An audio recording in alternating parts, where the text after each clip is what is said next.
Hello, where am I? Hello? Okay, there we go, it just takes a second. Hello, welcome. I'm Aries, we are reading The Disabled Tyrant's Beloved Pet Fish once again. Volume 2, and we are on the last stretch. So we have 5 chapters to finish. We have 5 chapters to finish. I have had a week and a half. Sorry for the late start. I didn't want to rush myself for good reasons. I will tell you about them. Okay. I had postponed Friday stream to Monday because there were ants in this room, and that is never fun to deal with and be paranoid while you're streaming. So I postponed that to Monday, and then lo and behold, as soon as we fixed the ant problem, bam, food poisoning. That was so fun. I just want you to know how fun that was and how how happy I am that it's over now. My mic seems to be doing a whole lot. I don't know if everything seems fine. I hope everything's working. Oh boy, hello, my filters. Actually, I think my mic filters are not working. Hello?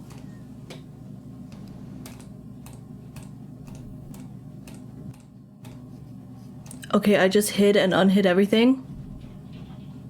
Oh no. What is up with that? Oh, you know what?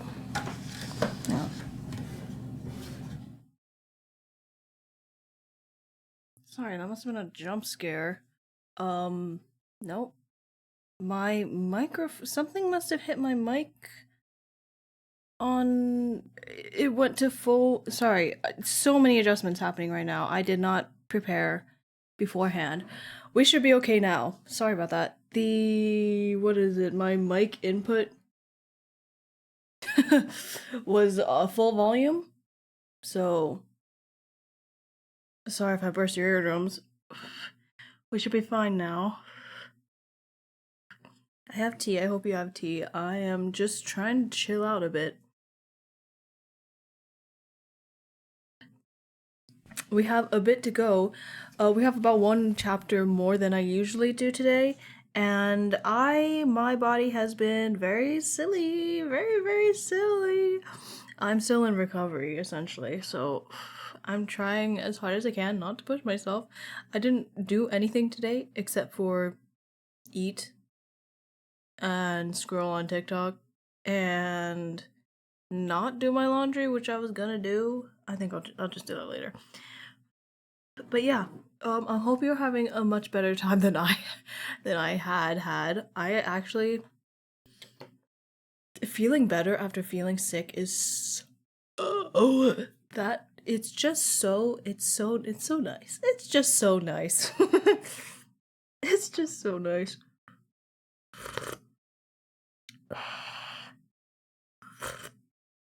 Thankfully, my throat was not affected at all, other than the puking. Uh, but it's fine. My throat's fine. We're good. We're good. I can go. I'm ready to go. Ooh, sorry. I forgot where we left off at Sheesh. We left off at Sheesh. Leo wanted to look some more, but the crystal bottle was suddenly covered by something. Prince Jing had stopped moving and turned the bottle so the fish could only look at him. Sheesh.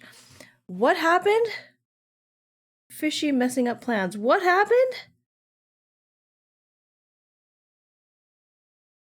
The 6th brother tried to curry favor with the emperor, right? And he wasn't understanding the found the crystal bottle and carried on, and the touch stop moving. Liu quickly realized that Mu Tian and Xiao's icy cold gaze was aimed at him. Liu froze up for a moment and quickly went to hide where Prince Jing's sleeve covered the bottle a bit. As soon as he didn't look at the Sixth Prince probably wouldn't look at him either. After waiting patiently for a while, Liu peeked out again. The Sixth Prince had already turned around. I think he just has some beef with the Sixth Prince. I think that's where we left off. Okay. I think we're just gonna get started. I apologize if my mic settings are silly.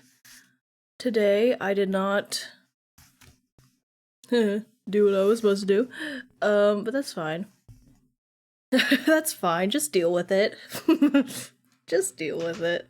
That's your problem, not mine. It is my problem, but we can pretend for a bit. And let's start on chapter 72. Fishy Plan.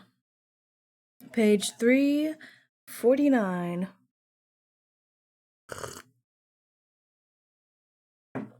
Okay. Liu thought he should warn Prince Jing that the Sixth Prince was his adversary in the original book. Now that the second prince was out of the way and the third prince had lost favor with the emperor, the sixth prince wasn't to be underestimated in this fight for the throne. Liu had once urged Prince Jing to be wary of the sixth prince, but he knew they had to be more proactive than that with someone like Mu Tianzhao.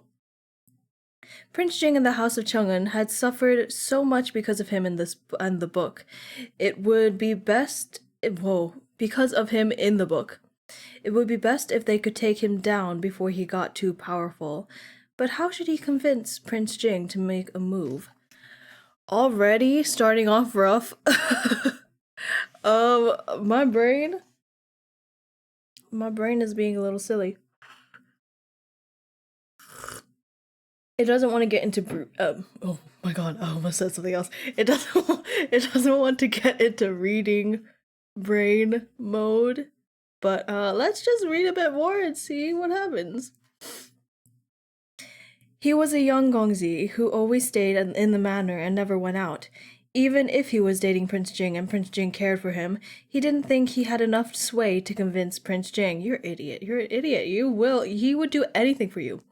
Honestly, he had to admit he had no sway at all. What are you saying? He wasn't a good strategist, and analyzing a situation wasn't one of his strengths. All he understood was that being vigilant was the same as staying defensive, and it wouldn't change the situation. But actively doing something would be changing to the offensive, which would mean Prince Jing had to let go of the way he'd always done things. Plus, that would catch the Six Princes' attention. As things currently stood, Prince Jing probably didn't have any intention to fight for the throne yet. If he really started clashing with the Sixth Prince, he'd have to fight for the throne whether he wanted to or not. Okay, frankly, it was harder. What the hell? Okay, frankly, it was harder to think of a reason to get Prince Jing to agree to fight for the throne than to just get him to deal with the Sixth Prince. Prince Jing could keep his guard up against the Sixth Prince without needing to know why, but there was no way he'd just fight for the throne without a really good reason. Liu was also worried that Prince Jing would think he had some sort of ulterior motive and was using him if he started to nudge the conversation toward the throne. Sob, sob, sob. How do I convince Prince Jing? Wept Liu, completely unaware Prince Jing already had his own plans. No matter what, he had to at least try. It was over for the third prince, but the sixth prince was now champing at the bit. He even dared present the emperor with a beauty. This meant the sixth prince was already preparing to position someone in the back palace to help him. They couldn't let him succeed. Dun dun dun. So when he got the opportunity, Liu turned into a human and said to Prince Jing, "Your Highness, the sixth prince." Liu concentrated. He wanted to use both emotion and reason to convince Prince Jing to take the throne. He needed to argue for him to consider his duty, given his position and status. When Prince Jing heard him say, "the sixth prince," his eyes narrowed dangerously. Prince Jing didn't like the sixth prince, but Liu didn't notice anything unusual. He continued on, not catching on to Prince Jing's mood, and ended up pushed onto the bed.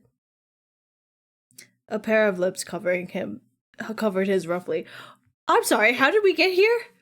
I think I might just be as confused as Liu right now. Huh? Sorry, let me get my hair out of my face once again. Huh? How do we get back here? What? Ever since the two of them had gotten together, Prince Jing had always let Liu take the lead when it came to more intimate acts. They did whatever Liu wanted, however he wanted. Even if they couldn't go all the way, Prince Jing waited patiently and never tried to force him. In fact, he cared a lot about how Liu felt and had never gotten mad at him. Although Liu never said anything, he was very happy to get closer with Prince Jing, so much so he'd almost forgotten he was dating a tyrant. With this push, all of Prince Jing's hidden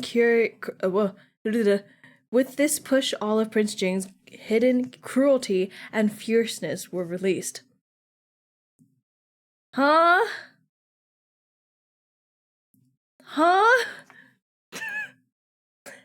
on, what the hell is going on? Liu's cries were muffled as he hit Prince Jing in the chest over and over. He liked it when they acted lovingly, sweetly, but he didn't like it rough. Plus, he had important things to talk about.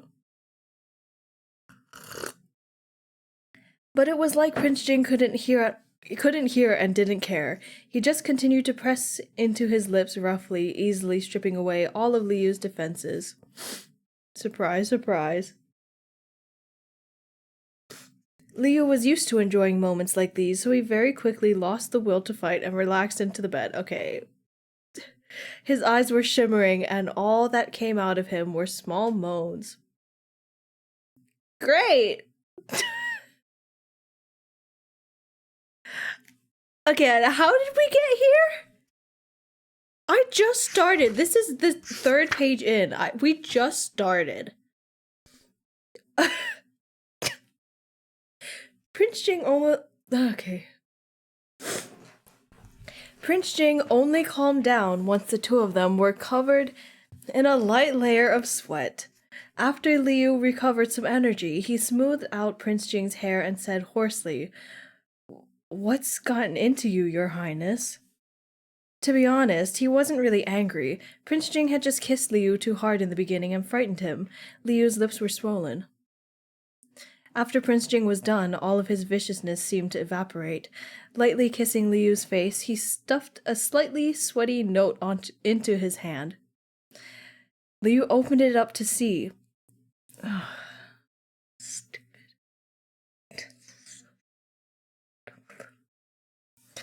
Do not look at other men. This is literally... You're the most jealous guy I know. You know other guys? That's literally what this is. Fuck. Why did it feel like he'd somehow wronged this powerful master of his? Liu rubbed his temples. Your Highness, did you misunderstand? I didn't look at other men, I just... Liu's heart missed a beat. He only briefly mentioned the Sixth Prince this time. He must have mentioned him a few times before as well. Did Prince Jing think he felt something for the Sixth Prince? This note had been prepared as well.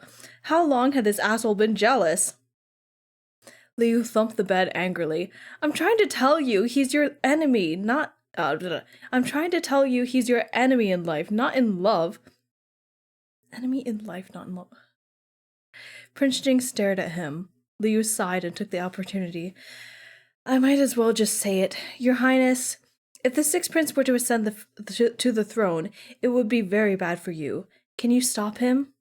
Prince Jing slowly looked at Liu, a peculiar expression on his face. It seemed like he didn't understand Liu, but it didn't seem like he was suspicious either. No matter. Liu hadn't thought he could have convinced Prince Jing in just a few sentences anyway. The misunderstanding just now had given him an idea. Liu thought that other than appealing to the prince's emotions and reasons, he could use another tactic.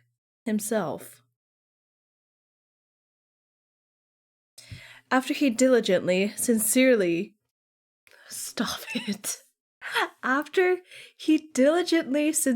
used himself a few times and nearly passed out from exhaustion in the process, Prince Jing finally smiled and reluctantly, in quotations, agreed to stop the Sixth Prince from getting the throne.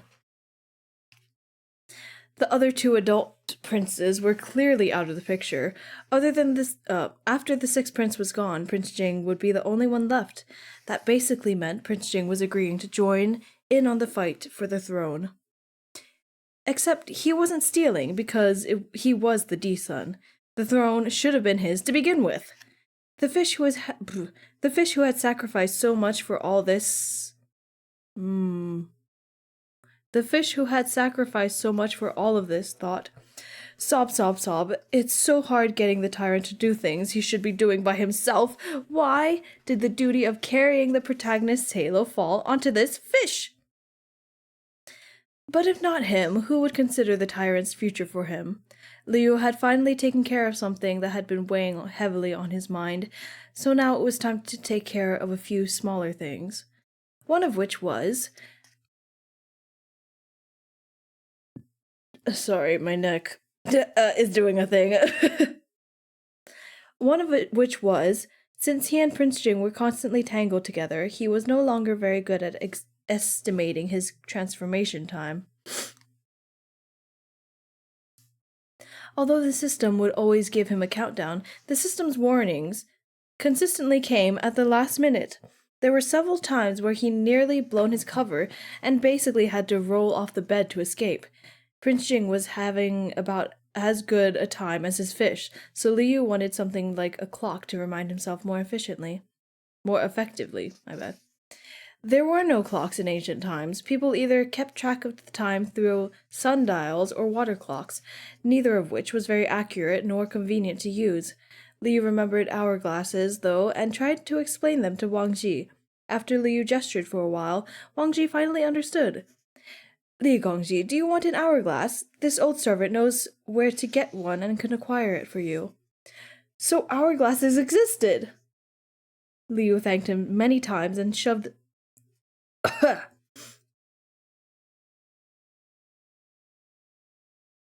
I'm fine.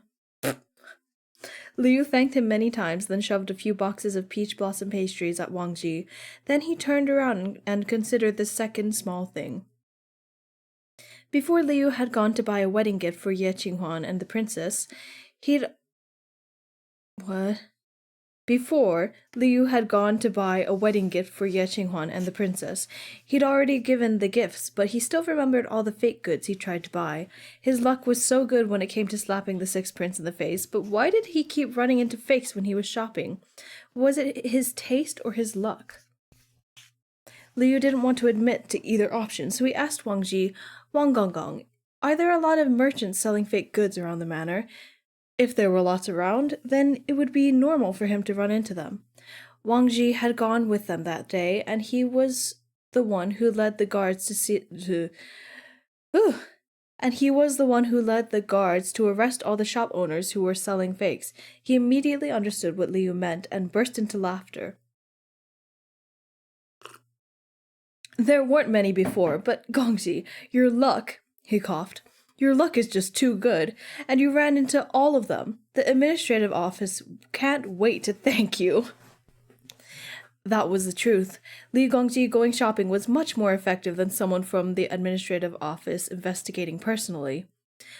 Since there were people selling fakes, then buying fakes happens fairly often too, right? Leo's expression stiffened, and he tried to recover a little dignity.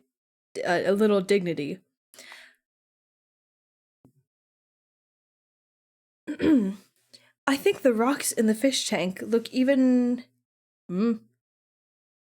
I think the rocks in the fish tank even look pretty real. Wang Ji started laughing again. Gongji, please stop joking. All of the gems in the fish tank are completely genuine. They were all selected from the prince's storage and polished. What? Liu was shocked. The entire tank? The red and blue stones he loved to toss around when he was bored, and the pile of purple ones he liked to kick, they were all real? Every single stone, Wang Ji nodded seriously, and they were all top-quality gemstones. It would be an exaggeration to say they could buy a whole city. It wouldn't be an exaggeration to say they could buy a whole city. Liu didn't know he'd been playing with gems that could buy a whole city. He thought the silver rock bed and gold-embroidered blanket that Prince Jing had given the fish were already quite excessive, but he was actually swimming on top of a pile of real gemstones. They weren't very sparkly, so Liu never realized at all. He thought they were just ordinary rocks. It seemed he hadn't run into so many fakes because of his luck. His taste really was terrible. Liu put a hand on the wall weakly. Wang Gongong, I need a sec. Wang Gongong was under Prince Jing's orders to give Li Gongzi anything he wanted, but if Li Gongzi mentioned anyone else... In the past, Li Gongzi had brought up a chubby man, and Prince Jing ordered Wang Ji to look into it. Wang Ji thought this chubby fellow sounded somehow familiar, but he'd never found out who it was. Now there was someone else named Asek.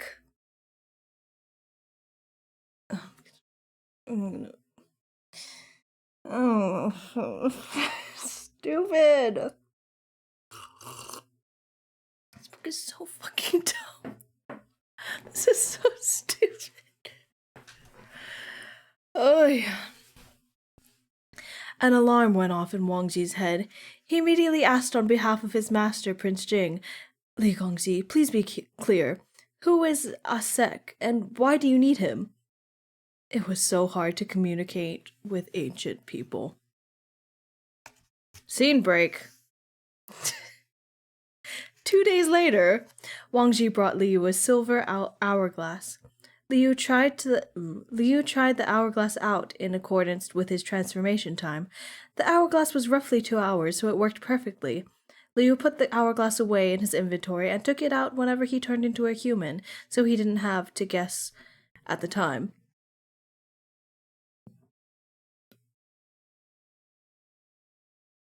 What he didn't know was that after he'd gotten a sec to mourn his bad taste in peace, Wang Ji recounted to Prince Jing how Li Gongzi wanted an hourglass.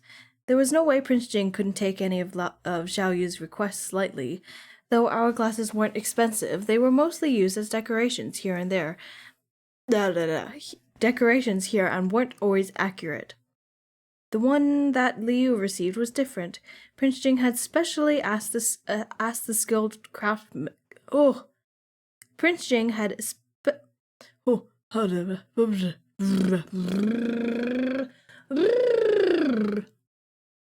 Prince Jing had specially asked the skilled craftsman in the palace for a rush order, and he had carefully checked the timing, so it was much more accurate than an ordinary hourglass. On the base, in a spot that wasn't too obvious, was a lightly etched fish. Prince Jing was used to taking care of Xiao Yu. He was very happy seeing Xiao Yu bring the hourglass with him everywhere he went in his human form. He wanted everything that Xiao Yu owned, from the things he ate with to the things he used, to have him stamped all over them.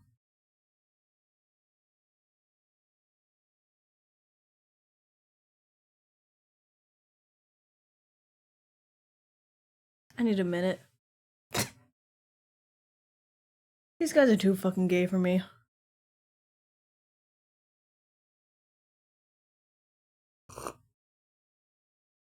I also did not anticipate my neck being the way that it is. And the way that it is weird and kind of pokey, if that makes sense. It's like poking my throat. And I don't know how to explain it better than that. It's kind of weird. I have a muscle connective tissue disorder, and things weird like that happen to me a lot, so you don't have to worry about me. I just might not be able to make it through all 5 chapters today. Maybe. I hope I can, but maybe. That was the end of the chapter, by the way. Sorry, I didn't specify that. That was the end of the chapter. The next chapter is called Fishy Offering Himself Up. What's new? What's new, my guy? Okay. This is chapter 73. We will get through this one and see how we feel after that. On the first rest day after his wedding, Yeshizi brought his new wife to visit. Since Prince Jing worked at the Ministry of Works, the couple specifically picked a day when Prince Jing was home and asked Wang Ji to pass along the message in advance so that they could see Li Gongzi too. When Liu found out, he was very happy. Ye Qinghuan and the princess were some of the only friends Liu had in these ancient times, and he liked spending time with them. That is so sweet, dear friends. On the day, Liu deliberately waited until Wang Ji came to announce their arrival before transforming so he could go see the couple in human form. It was the first time the Princess of Jinzhi came to Prince Jing's manor. When she saw the confession carved onto the wall, she gave Ye Qinghuan a meaningful look. Ye Qinghuan turned red, wondering how he was still losing to Prince Jing, even though he'd gotten married first. When the princess saw the ponds connecting into the large fish tanks, she was so shocked she couldn't speak. With the princess gazing around enviously, Liu led them around the manor.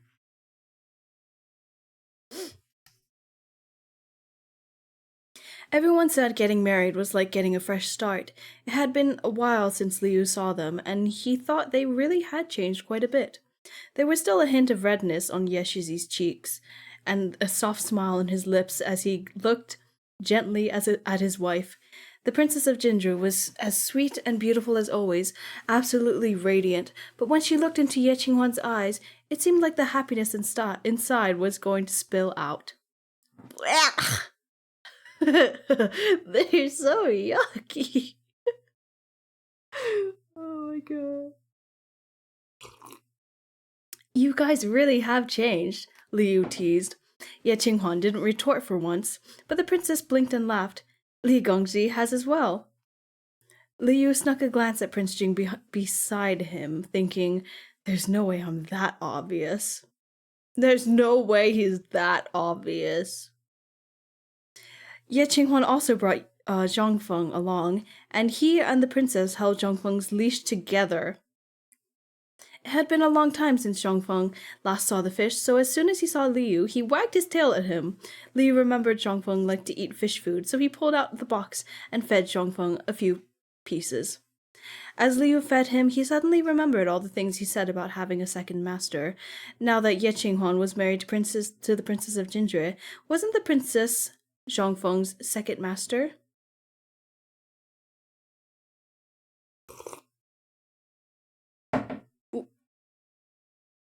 He. Zhongfeng, have you gotten used to it yet? Liu scratched Zhongfeng's chin, then rubbed his belly. The dog was large and strong, with smooth, silky fur. It seemed like Zhongfeng was getting along with his second master and living well, just like the fish. The only difference was Zhongfeng's second master was a good person and loved pets, while the fish's second master was himself. If he combined the happiness of all the pets in the world, the fish probably took up 80%, all on his own. Disgusting. Oh, right. Li Gongzi, I brought a fish today, too. After some pleasantries had been exchanged, the Princess of Jinzhi clapped her hands, beaming. A female servant carefully brought over a quartz fish tank. The fish tank was made from smooth pink rose quartz. There were many different koi inside, all different colors. They waved their beautiful tails, swimming around in a lively group. Not bad, Liu smiled at Ye Qinghuan. The little princess had liked him as a fish. Was she trying to appeal to his interests? Ye Qinghuan. Sorry, I bumped the desk. Ye Qinghuan stuttered uncharacteristically. This was the princess's idea. I just help feed them once in a while. Liu giggled while covering his mouth. They're just fish, Shizi. Why are you blushing?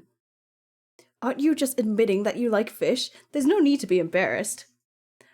All of the princess's fish were very healthy, but the princess herself was a little disappointed. She had a hand on her chin as she stared at the fish and said, all the servants say these are the smartest fish, but how come they can't compare to your highnesses? After getting some herself, the little princess came to the realization that not all fish were equal.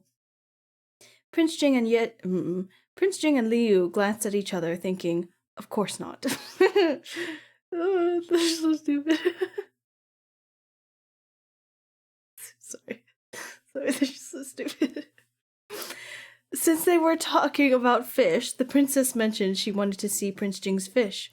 Liu was in an awkward position. Li Gongji and the fish couldn't both exist at the same time. Because he was afraid the princess would want to take a good look, he hadn't brought the fish plush out. Thank goodness Prince Jing's expression remained dark after the princess brought it up.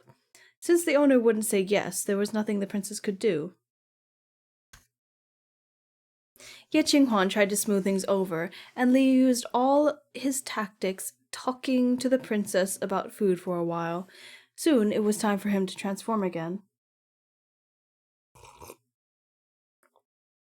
Liu excused himself as always, saying he had something important to attend to. After Liu left, Prince Jing wanted another 15 minutes before ordering. Whoa, what the hell? After Liu left, Prince Jing waited another 15 minutes before ordering Wang Ji to bring out the fish in the crystal tank. Liu, who had rushed back to swap between his human and fish form, was quickly scooped out of the water by Wang Gongong using a large jade spoon. For some reason, Prince Jing had been very possessive lately and refused to let anyone else touch his fish. As a result, Wang Gongong had to use the spoon. Then Wang Ji put Liu into a brand new lapis lazuli tank. I should know that off the top of my head after watching freaking Castle in the Sky, like, religiously when I was a kid.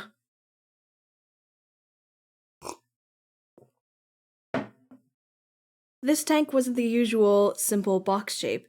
Instead, it was shaped like a house. Jade bells hung from the eaves, tinkling whenever the wind blew. For ease of viewing, all the windows and doors were filled with a layer of crystal. That is fucking ridiculous. Liu had never seen this tank before. Prince Jing, the fish lover, probably just had it made. Such a large piece of lapis must have been really expensive. Liu was too scared to swim around once he was inside. Sorry, I am not in top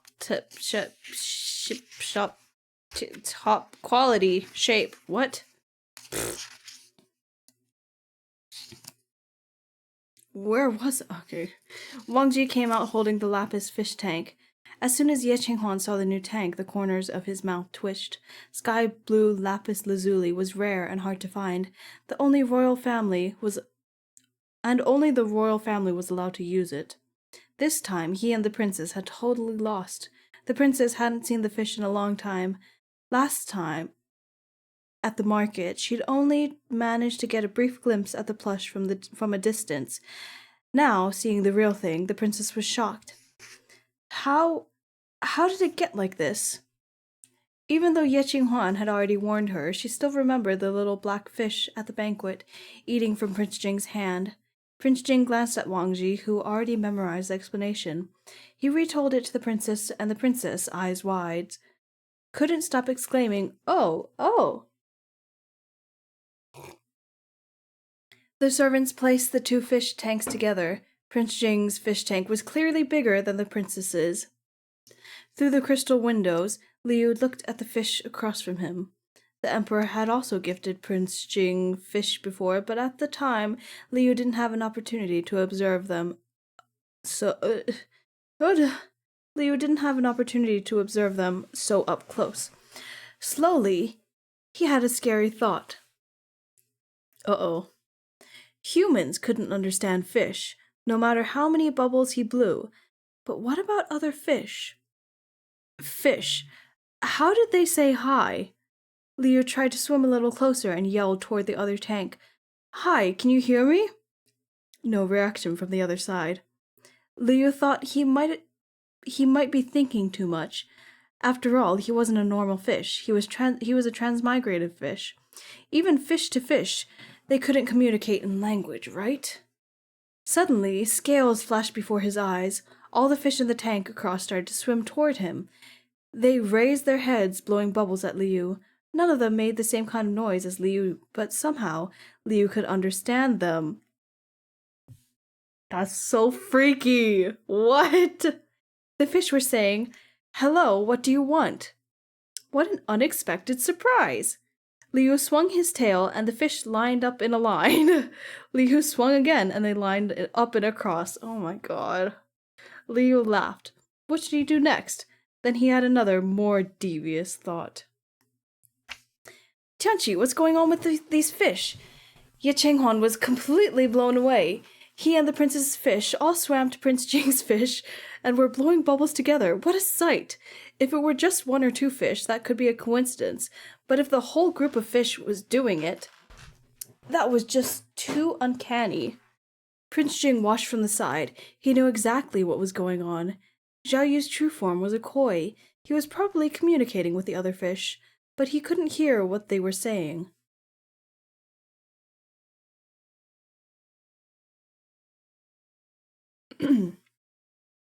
Prince Jing watched the fish, annoyance and bitterness rising in his heart. Eventually, he walked up and picked up his own fish tank. The other fish suddenly lost their conversation partner and looked around, confused. Prince Jing threw a warning glance toward Ye Qinghuan. You didn't see anything. Ye Qinghuan randomly found an excuse and said, as though suddenly coming to a realization, Tianqi, is your fish female? Other than a female fish attracting a bunch of male fish, Yeshizi couldn't think of any other explanation. Liu and Prince Jing both separately felt complicated about this. Anyway, Liu's new devious thought had to do with the other fish. It was almost time for the Emperor's birthday celebration. In the original book, that was when the Sixth Prince took the opportunity to show himself off. If Prince Jing wanted to fight for the throne, he could take advantage of the celebration and use the Sixth Prince's tricks better than he could. That way, the Sixth Prince would be left with nothing. In the book, because the Sixth Prince couldn't afford expensive gifts, he'd projected the word longevity onto the golden bricks of Changqing Palace. The clever idea had pleased the Emperor greatly. Of course, not being able to afford an expensive gift was only an excuse.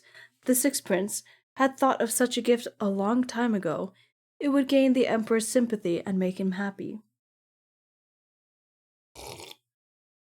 Liu wouldn't urge Prince Jing to ruin the Sixth Prince's gifts.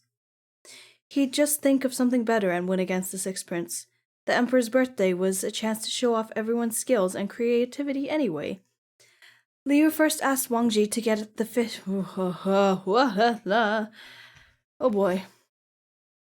Liu first asked. Liu first asked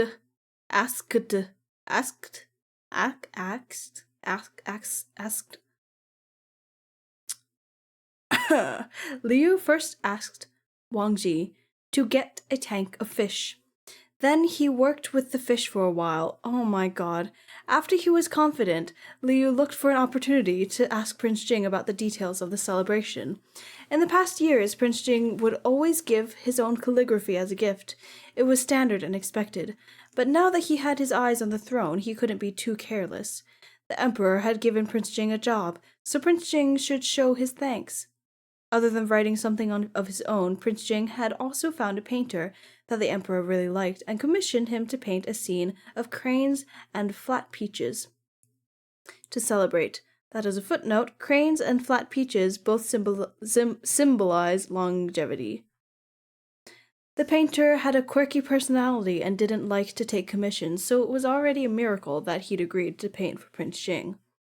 By the time Liu came to ask Prince Jing already had his entire gift planned out, but he still wanted to hear Zhao Yu's idea. He knew Zhao Yu wanted the best for him, and he liked it when Zhao Yu was busy doing things for him. Liu asked tentatively, Your Highness, do you have any ideas for the Emperor's birthday? Prince Jing shook his head, only to see Zhao Yu's dark eyes shine abnormally bright. Prince Jing looked at him, smiling. What do you have in mind now? Liu rubbed his hands together. Your Highness, let's try to arrange some fish into the word longevity and present it to the Emperor. The Sixth Prince's projection was static. How could it compare to Liu's living, breathing arrangements? Besides, koi were auspicious. There was no way his koi arrangement would lose to the Six Princes' light projection. Light projection. Six Princes light projection. Okay. Christ. Besides, he tested it out over the last few days. He was able to have simple communication with the other fish. Arranging them into the word longevity would be a piece of cake. Then, during the performance, he could join the group of fish and prevent any mistakes. Liu thought his idea was very good. I feed fish every day, he said smugly. I know how to arrange them into a word. Just let me try, Your Highness. Prince Jing raised a brow. He'd seen Xiao Yu interact with the other fish with his own eyes, and couldn't help but consider the possibility. Liu was afraid he wouldn't argue, though, so he grabbed his hand, swinging it back and forth and acting spoiled and cute. Oh my god.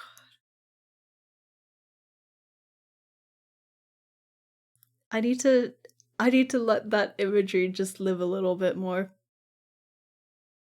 I'm sorry. That's... Oh my god. This was the first time Xiao Yu had shaken his arms like this. Inside, Prince Jing was already smiling.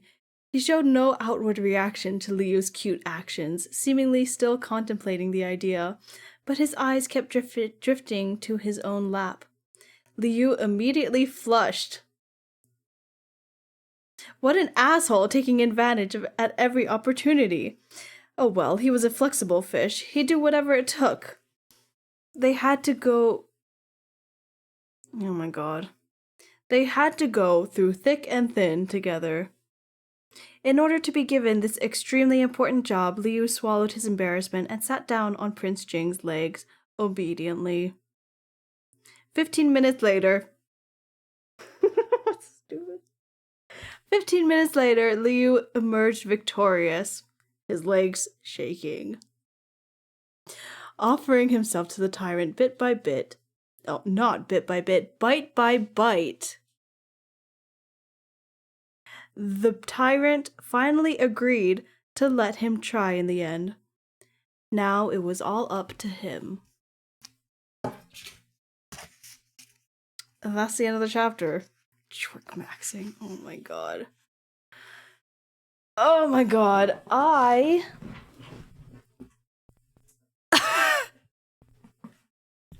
am so sorry to do this again, but my back and my spine are like not in the right place, and that is affecting everything I do. So I'm actually gonna have to cut up this into 2 streams probably. Bro,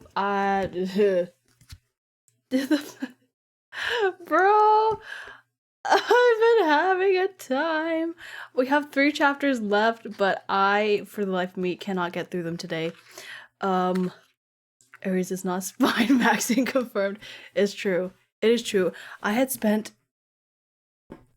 a lot of time in bed.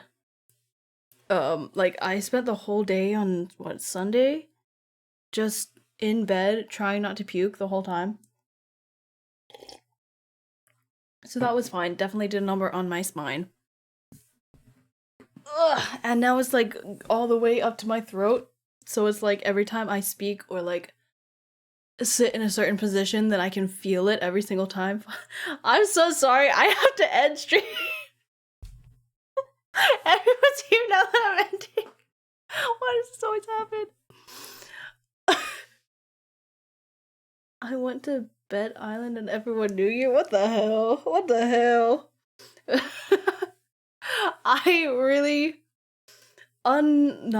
overestimated how much I could do today. I was too excited to get back and in the process fucked everything up. So sorry about that. I will be back. Let's see. Should we risk it? Should we try to do it tomorrow, or should we just like go for Friday as usual? Should we just keep it for Friday? The last 3 chapters? I'll probably put these up together. Like, I'll, this stream and the next stream, I'll put them up together as, like, its own VOD. So if you don't want to go through the trouble of all this, you know, I'll put them up at the same time. Later in the week. Okay, I think I don't want to risk it. No, I don't want to risk it. We're gonna reschedule this once again to Friday. I'm going to de-shrimpify my spine. I want to be on that, like, torture device that's just, like, stretching a person, right? That's what I need right now. I need that for my spine.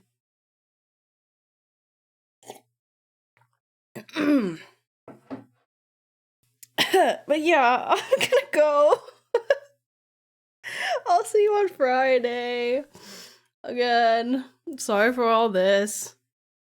It's kind of shitty. But in the meantime, think about fishy MPREG. That is definitely gonna happen. It's definitely not gonna be fake. It's definitely gonna happen. I'll see you later. Bye-bye. My mic was off. Hello! Hi, welcome. I'm Aries, and we're reading the last 3 chapters of The Disabled Tyrant's Beloved Pet Fish, Volume 2. And that's that. Last time I had a bit of issues with my back and my spine. Thankfully, I'm feeling fine now. Just, you know, the usual pain, which is just some pain at all times. But that's fine. We can deal with that. I have persimmon leaf tea, and it smells so good. I haven't tried it yet, but I have high hopes. It smells so freaking good. Anyway, yeah, last time we only got through 2 chapters, so I am going to be putting last stream's VOD and this VOD together to be more like a full-length stream, because it's really only 5 chapters that I have to get done, except now I only have 3 because we did 2 chapters last time. But yeah, that's what we're doing. I hope everyone is feeling well. I am feeling much better. I've had time to rest and recuperate. Although not too much rest, because, you know, your boy's gotta do what your boy's gotta do. If you know what I mean. You don't know what I mean, because I haven't told you anything.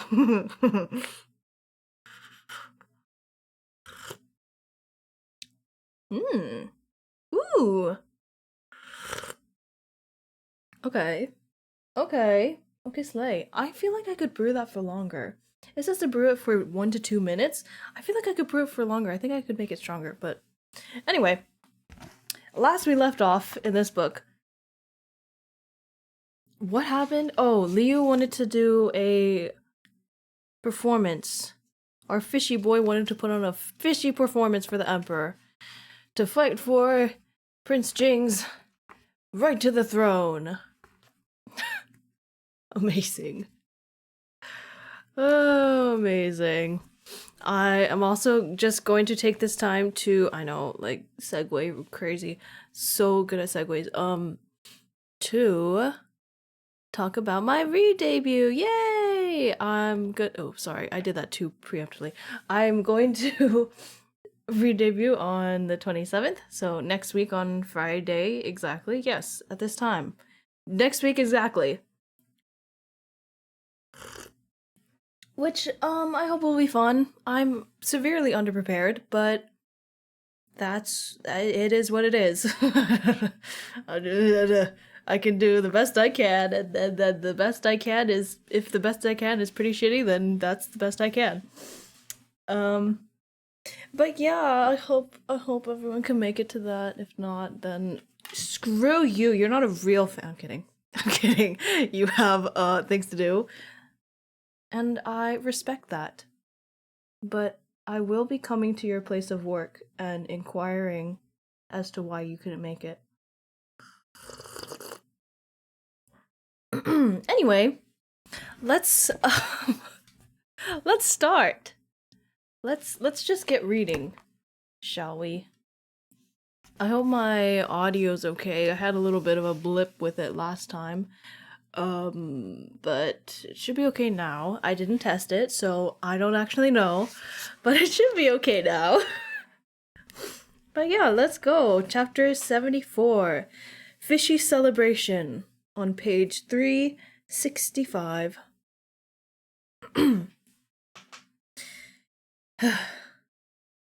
Hold on, I need to turn on my reading brain.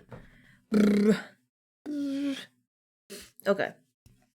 In order to achieve the best effect, Liu used only red carp in his arrangement. That was his only requirement. Other than not allowing anyone to watch while he trained the fish, Prince Jing let him do whatever he wanted. The fish that were purchased weren't as precious as the koi in the palace, but they did look celebratory and jubilant. Gala Quack? Thanks for the follow. That's an interesting name. Hello, welcome. Oh my god, you're a pig. Hello. I do one sentence, one paragraph, and I'm already interrupted. I can't wait for him to use the fish as a huge. No. We've already been past that, so you know.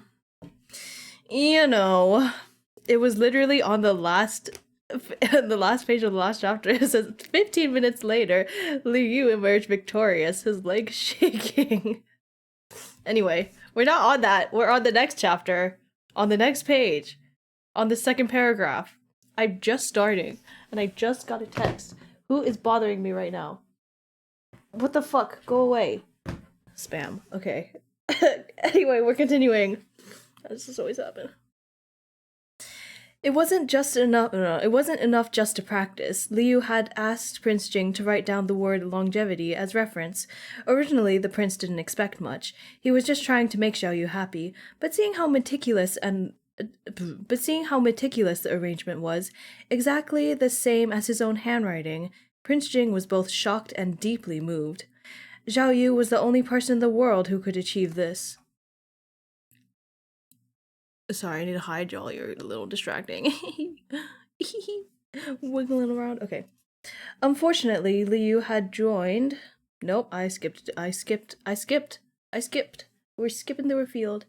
Hand in hand.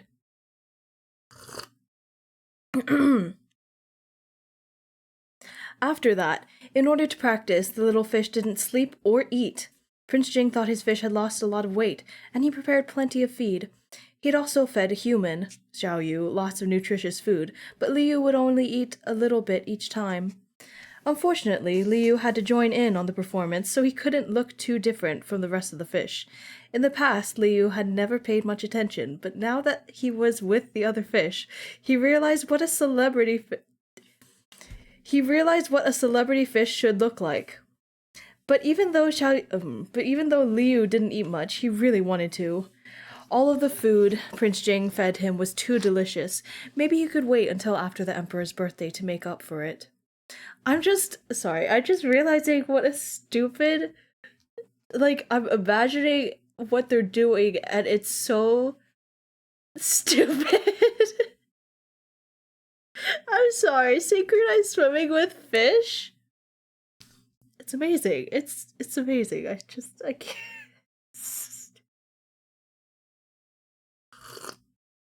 Ay. While Liu was practicing his fish arrangement, the spy Prince Jing sent to keep an eye on the Sixth Prince came back to report that the Sixth Prince had bought many paper lanterns. Liu immediately understood what that meant. It was just as he expected. When it came to these plot points that didn't affect much of what came before or after, the Sixth Prince really did follow the original plot. He was indeed preparing a light show. But if they were keeping an eye on the Sixth Prince, was the Sixth Prince keeping an eye on them too? Liu remembered the Sixth Prince's icy cold gaze and couldn't help but shiver, couldn't help the shiver creeping up his spine. He decided he had to be careful. He couldn't underestimate the person, no matter what.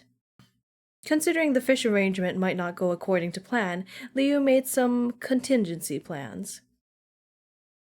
The emperor's birthday arrived in no time at all. Prince Jing had to go to the palace early in the morning. Liu was afraid that if he transformed into a human now, something might happen later and he wouldn't be able to transform again. So the day before, he told Prince Jing that Li Gongzi was asking for the day off. Prince Jing would take the crystal bottle and Xiao Yu into the palace first, and Wang Ji and the guards would bring the rest of the fish afterward. In order to avoid suspicion, all the fish were in the In order to avoid suspicion, all the fish were in fish tanks covered in cloth. They would just tell anyone who asked that these were gifts for the emperor. I'm sorry, my reading brain is not switched on yet. It is taking a while to rev up. Fishy thoughts, fishy thoughts, fishy thoughts. The emperor was holding his birthday banquet in Baohe Palace and would be receiving birthday wishes from all of his court officials. Gifts from various states and countries had already started coming in a month earlier, and there were plenty of common people who traveled to the capital to celebrate and witness the festivities. As a result, the emperor had colorful tents set up all over for the occasion. Liu was there with Prince Jing for the celebration at Baohe Palace, and the whole thing really opened his eyes. If he had to choose one word to describe it, it would be lavish. There were so many gifts from court officials and other members of aristocracy. I can never get that word right. The pronunciation of the other members of the aristocracy that the rooms in Baohe Palace weren't enough to hold them all. The gifts were all priceless. Any random pieces could be a family heirloom. The emperor was very happy. He had a few drinks with some of the officials and each of the six ministers. And then it was time for And then it was time for the princes to present their gifts. They lined up according to age, which meant the one at the very front was the Marquis of An, the second prince. The emperor had allowed him into the palace to celebrate on such a special day, but Mu Tianzhao still wasn't in his right mind. He didn't manage to recognize the emperor when he saw him, and when the emperor saw the Marquis of An and thought back to the personable second prince in the past, he couldn't help but feel melancholy. Very quickly, though, this feeling was washed away by the other princes. The third prince, Mu Tianming, had also been allowed to enter the palace. The emperor nodded as he saw how much humbler the third prince was now. The third prince brought forth the gift he'd carefully selected, a saria he'd purchased for a fortune. With the footnote, a saria is a typically pearl-like object, purported? What is that word? Purported to be found in the ashes of cremated Buddhist masters. I don't know what that means. I don't know what that means.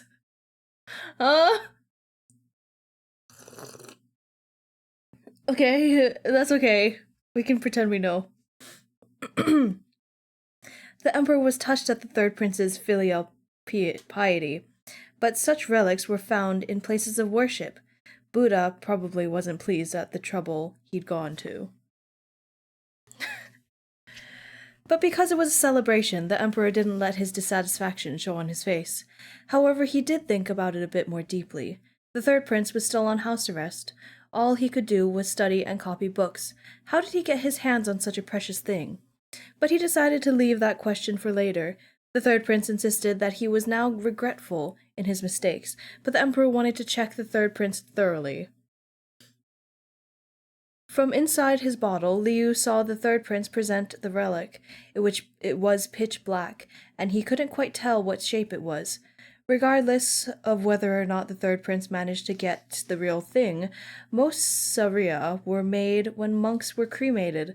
Liu instinctively feared such things. This tea is really good. What the hell? It's everything I ever wanted. Feeling Liu's nervousness, Prince Jing covered him up with his sleeve. Liu felt a lot safer peeking out from behind the fabric. The two young princes, the seventh and eighth princes, had each copied sutras for the emperor and came to kowtow to the emperor with their mothers. The emperor liked seeing his young sons' faces. It made him feel like he was still young, not yet old. When it was the sixth prince's turn, Mu Tianzhao first had his head lowered, asking for forgiveness. He said he was poor, unable to prepare a proper gift. All he could do was prepare a light show for the emperor. The way he said it provoked intrigue and sympathy. The emperor was also curious what exactly the sixth prince was planning and asked him to do his best. Liu screamed mentally, "It's here! It's here!" He immediately swam to the edge of his crystal bottle. Following the sixth prince's request, half of the candles in Baohe Palace were extinguished. Then, 6 lanterns that the sixth prince had brought were hung up. The emperor looked at them, and the emperor looked up at them and thought the lights were quite ordinary, but the sixth prince asked him to look at the floor. On the gold bricks of Baohe Palace, many vague shadows appeared. With closer examination, each shadow read longevity. The emperor was shocked. "Tianzhao, how did you do this?" Mu Tianzhao smiled and explained it to the emperor in detail. After the sixth prince had purchased the lanterns, he'd stuck many cutouts of the word longevity to the inside. When the lanterns were lit and hung up high, the words inside would be projected onto the ground. Mu Tianzhao said humbly, "It's but a simple trick, not anything impressive." The emperor clapped delightedly. "I know it wasn't easy. It's the thought that counts." When the sixth prince was presenting his gift, the third prince was right on the side. Mu Tianming originally had a lot of confidence in his relic, hoping it would allow him to make a comeback, but he saw the difference in how the emperor treated him and the sixth prince. So to the emperor, the relic he'd spent a fortune on was nothing compared to a few lanterns? The third prince was incredibly frustrated and also confused. Wasn't the sixth prince always helping him out? Why did he try to steal the show during such an important occasion, the emperor's birthday? The third prince turned his confusion to the sixth prince. The sixth prince said quietly, "Third brother, don't be angry. You're still on house arrest now. I was thinking that if I can get a word in front of our royal father, I can help you out of your situation." The third prince froze. That seemed to make sense, but was that really how it was? After the sixth prince left, head eunuch Luo came to whisper to the emperor. Prince Jing's Wang Gonggon had asked him to announce Prince Jing's gift last.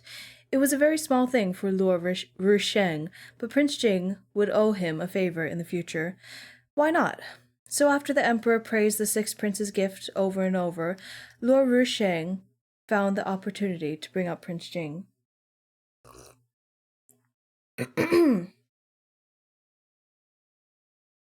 The emperor smiled, then glanced at Prince Jing, a little surprised. "Tianqi, I heard you prepared a unique gift this time." Prince Jing usually gave him his own calligraphy. Prince Jing usually gave him his own calligraphy. Even if he had prepared a surprise, it would truly be unusual. Prince Jing walked out of the lineup to present his own unique... What? Where did unique come from? To present his own calligraphy on a painted scroll. When the emperor saw the prince's calligraphy, he smiled. Doing something every single year was a kind of perseverance. Then, as he unrolled the scroll, the emperor's expression was full of delight. "You managed to get your hands on a painting from Tang Yin for my birthday?" Tang Yin was the name of the painter. Many people praised him as the painting immortal, in quotations, and the emperor really enjoyed his works too, wanting to bring him into the palace. But Tang Yin was a little strange. He didn't like money or power, and rarely painted for anyone else. How unexpected that he made an exception for the emperor's birthday. The sixth prince spoke of his hardships, but Prince Jing said nothing of how he persuaded Tang Yin to paint this for him. He only brought the painting out. But as soon as the emperor saw it, he knew how much effort Prince Jing had put into it. After the emperor finished examining the crane and peach painting, he asked Lord Risheng to hang it up in Chanqing Palace. Satisfied? Nope. Satisfied. What the hell? Oh, are we dropping? No, we're dropping. We're dropping. We're dropping. Oh, we're falling. We're falling. What's going on? We should be fine. Are we okay? Are we back? Did we just blip out for a second? I love this. This is so fun.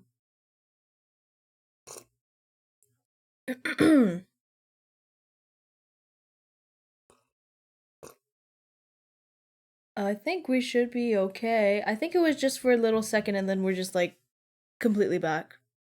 And fine. I didn't get a notification that we disconnected, so we should be okay. Alright. I was just in the red for a while and it was making me very anxiety. Where the fuck was I? Oh yeah, satisfied. He wanted to see this painting every day. In comparison, the Six Princes' lighting projection was a lot cruder. The Emperor no longer paid the shadows any mind. After Prince Jing had presented the painting, he stood there unmoving. The Emperor said, curious, "Do you have something else?" Prince Jing nodded lightly and gestured for the Emperor to follow him. The Emperor was quite happy and was willing to do as Prince Jing said. He followed Prince Jing, and they arrived at Taiyi Pool. Taiyi? I'm guessing. Luo Sheng held the Emperor's arm, and they looked into the pool together, only to see patches of red jumping here and there. There were many red carp swimming within. The carp were consistently moving and seemed to be increasing in number. They lingered before the Emperor, not leaving. Luo Risheng understood that this was why Prince Jing asked the Emperor to come. He chuckled. Your Majesty, look, the fish are congratulating you. Please, the Emperor nodded. The Sixth Prince followed behind the Emperor. The smile remained on his face, but he felt disdain on the inside. What was this? All he had to do was toss some fish feed in before the Emperor came.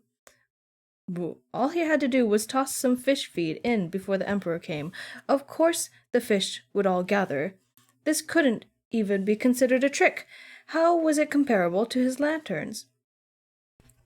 Oh, that's what the Sixth Prince is thinking. Sorry, I did not register that.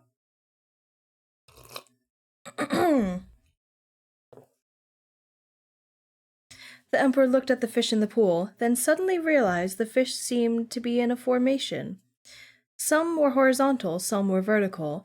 They looked like strokes of a brush. Luo Risheng saw it too and exclaimed in a low voice, Do these fish form a word?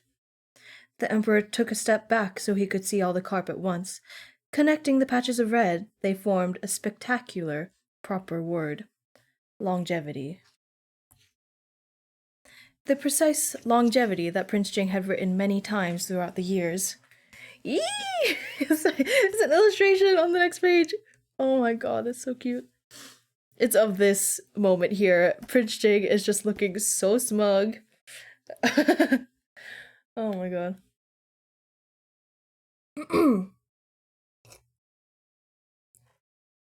Luo Risheng was stunned nearly to tears. Your Highness, the carp are celebrating your birthday. First, the Emperor had received Tang Yin's crane and peach painting. Now he had the red carp longevity. He couldn't be more pleased. Luo Risheng spewed out a bunch of auspicious congratulatory messages. After all that, the red carp were still in formation. No one had ever seen such a thing. Everyone rushed forward to look. The Emperor liked Prince Jing's gift the best. He showered the prince with praise, but never asked how he did it. There was no need to reveal the secret behind such a beautiful scene. The Emperor would just pretend it was a miracle. Mu Tianming stared at this all in a fury. Seeing Mu Tianzhao, he said passive-aggressively, I might not be as smart as you, but you can't even compare to a mute. But the Sixth Prince just smiled. Fifth Brother's gift is truly extraordinary. I really cannot compete. No. Mu Tianming saw that either way his gift couldn't come close to the others, so he left in a hurry. Mu Tianzhao kept smiling. No one would be able to criticize him. The Emperor admired the red carp for a long time. They were somehow still holding their formation. The Sixth Prince started resetting.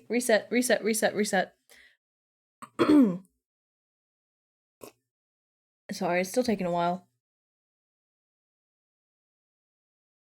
They were somehow still holding. What the hell was that? They were somehow still holding their formation.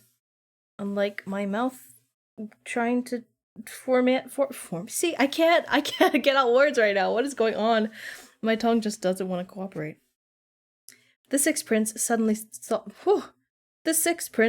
thought of something.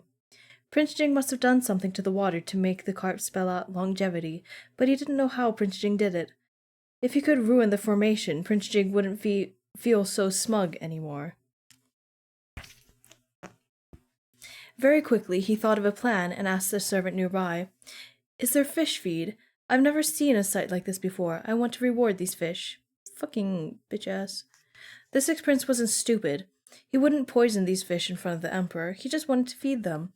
There must be a reason these fish spelled out longevity. But fish were fish. How smart could they be? If he threw down a handful of feed, the fish would start fighting. When faced with such a sight, most people would want to feed them. The Sixth Prince's actions weren't suspicious. Even the Emperor heard. That's right, I want to reward them too. In an instant, Prince Jing's heart flew into his throat.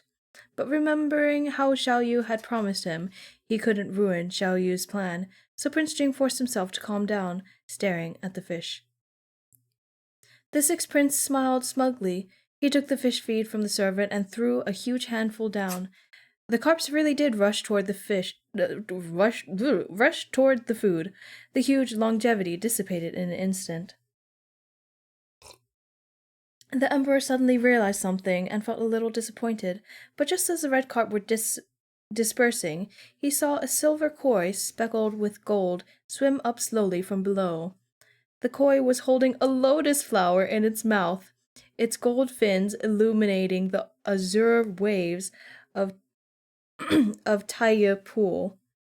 It swam to the Emperor and spun in an elegant circle. The Emperor had never experienced so many surprises in a row. He quickly recognized his son's pet fish. "Tianqi, this is your fish." Prince Jing nodded, giving the fish in the water, who was trying to do a seaweed dance, a doting glance. The Sixth Prince had played a dirty trick, but Xiao Yu had something up his sleeve. He was prepared. Prince Jing was so proud of his love. Stop it! Don't do that!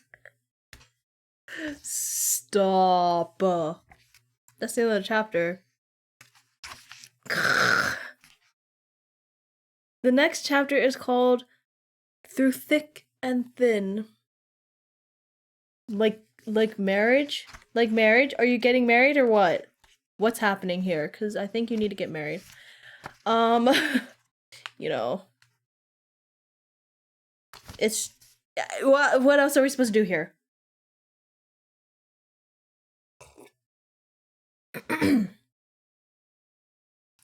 Okay, chapter 75 on page 370, not 6, 7. 377. The Emperor was very happy with Prince Jing.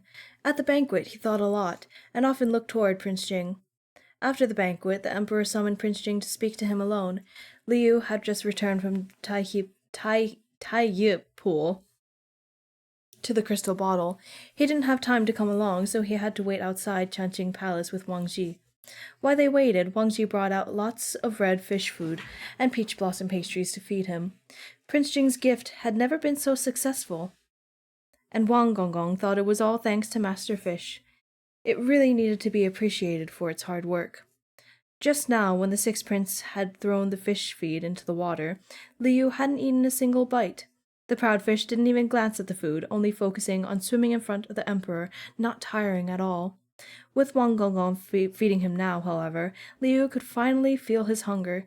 He hurriedly started gobbling it down until both cheeks were stuffed. Master Fish, eat slowly, Wang Ji chuckled. Liu was still busy eating when he suddenly heard footsteps. Delighted, Liu turned to look with a piece of food still in his mouth, then realized the footsteps were coming from outside, so it must not be Prince Jing.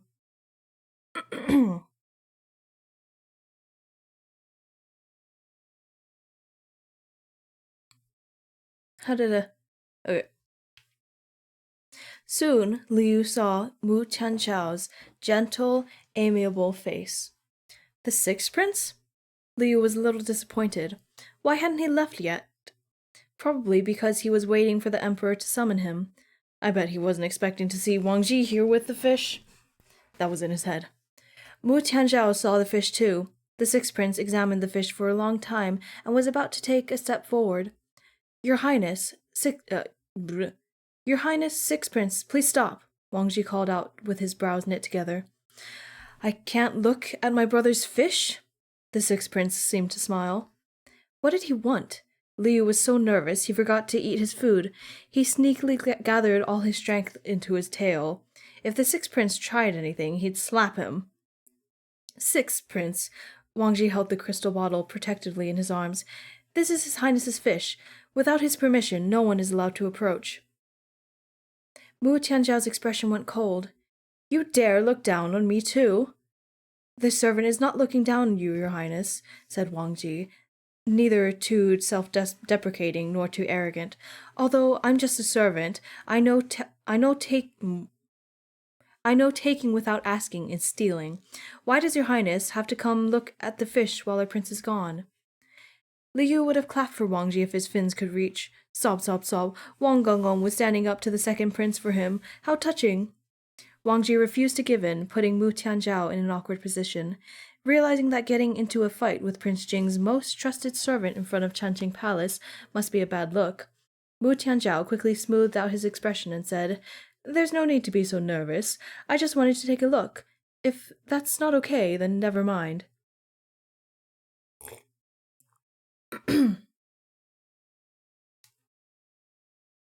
Mu Tianzhao had walked into the palace without asking, and very quickly he was politely asked to leave by the servants inside.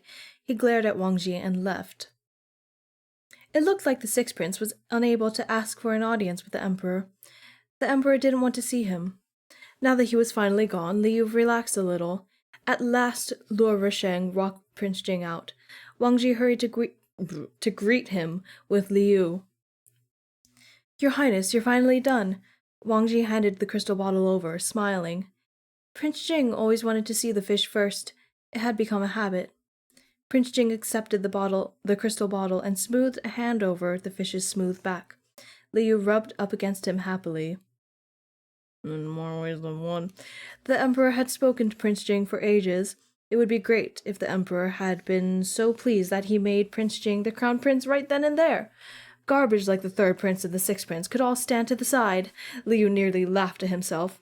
How could it be so easy? He knew he was only dreaming, but he wanted to think about it just for fun. But even if he wasn't made crown prince, he should just be rewarded, right?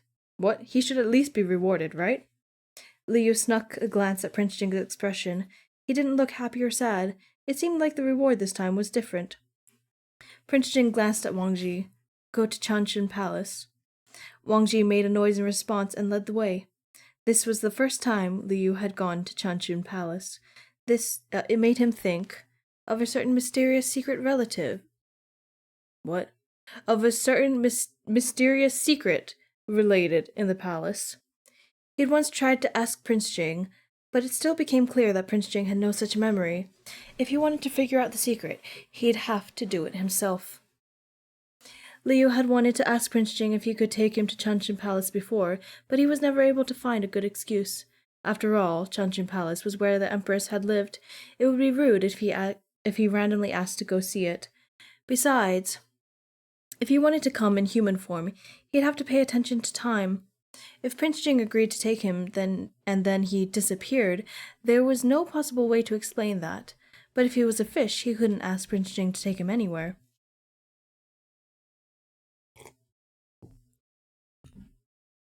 Liu had been planning on waiting until Empress Xiaohui's birthday. The original story mentioned that Prince Jing would go to Changchun Palace every year on that day. Prince Jing usually brought the fish around with him everywhere. If he didn't, the fish just wouldn't leave him alone. He'd get to Changchun Palace somehow. Then, while he was there, he would figure out the secret. Unexpectedly, before the Empress's birthday, on the Emperor's... What? Okay, unexpectedly, before the Empress's birthday, on the Emperor's birthday, Prince Jing was going for some reason. He just met with the Emperor. Was it because the Emperor ordered him to? Liu observed Prince Jing's expression carefully. Prince Jing should have been rewarded, so why was his expression so solemn? Soon they arrived at Changchun Palace. As soon as Liu saw the landscaping around the palace, he grew more and more sure that the secret had happened here. The decorations on the eaves were very similar to the ones he saw in the system, and Wang Ji was muttering that after the Emperor's death. What? And Wang Ji was muttering that after the Empress's death, no other concubines had lived here, and that it had been a long time since it was fixed up. Changchun Palace was engulfed in darkness. Wang Ji ordered someone to light the candles. There were funeral cloths hanging all over the place, and Empress Xiaohui's memorial tablet rested on the table. Prince Jing put the crystal bottle on the side table. Wang Ji took out 3 sticks of incense, and Prince Jing lit them himself. Then he approached the tablet and kowtowed 3 times. Liu entered the palace with Prince Jing. He looked around everywhere for the tiger plush, but he didn't see it. Because he couldn't do anything as a fish, he had no choice but to give up. He watched as Prince Jing paid respects to Empress Xiaohui, and couldn't help but think back to the family that Prince Jing had taken him to see in Cheng'an Manor. Now he'd brought Liu to Changchun Palace. Empress Xiaohui was Prince Jing's mother. Realizing, Liu hurriedly bobbed his fish body, following along with Prince Jing's movements. Oh my god. Because this was all so sudden, Liu wasn't prepared. All he could do was say silently, "Your Majesty, if you can hear me, please protect Prince Jing." From the corner of his eye, Prince Jing caught sight of Liu bobbing his head and tail. He immediately understood Liu's intention and smiled at peace. That's so cute! After the fish was done bowing, Prince Jing sat down to touch the fish. Liu could feel Prince Jing's heavy heart even through the bottle. What was it? Was he not rewarded? Did he get scolded instead? Your Highness, what's wrong? Wang Ji was a little worried too. Prince Jing shook his head lightly and glanced outside. Wang Ji immediately understood what he meant. This was the place. This was the palace. I keep getting those 2 words mixed up. At every single time I'm able to, I will. This was the palace. It wasn't the place to talk. Prince Jing sat long enough for a cup of tea, then led Wang Ji and Liu out of the palace. It wasn't until they were back at the manor that Wang Ji and Liu found out that not only did the Emperor not reward Prince Jing, he ordered Prince Jing to go live on the western border for a while.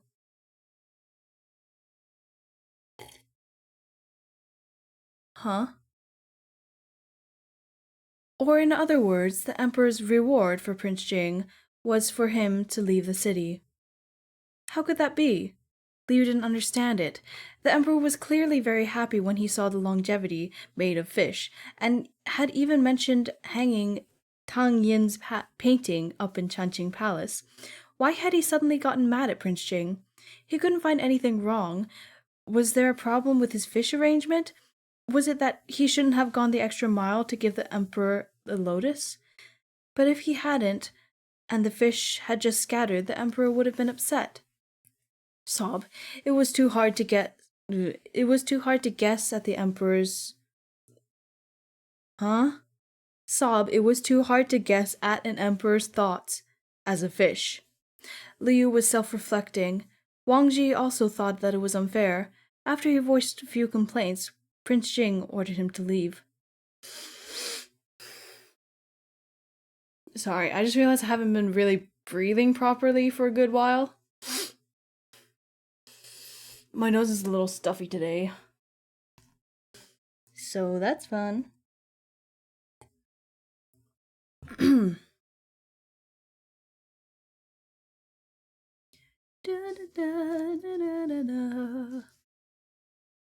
Where were we?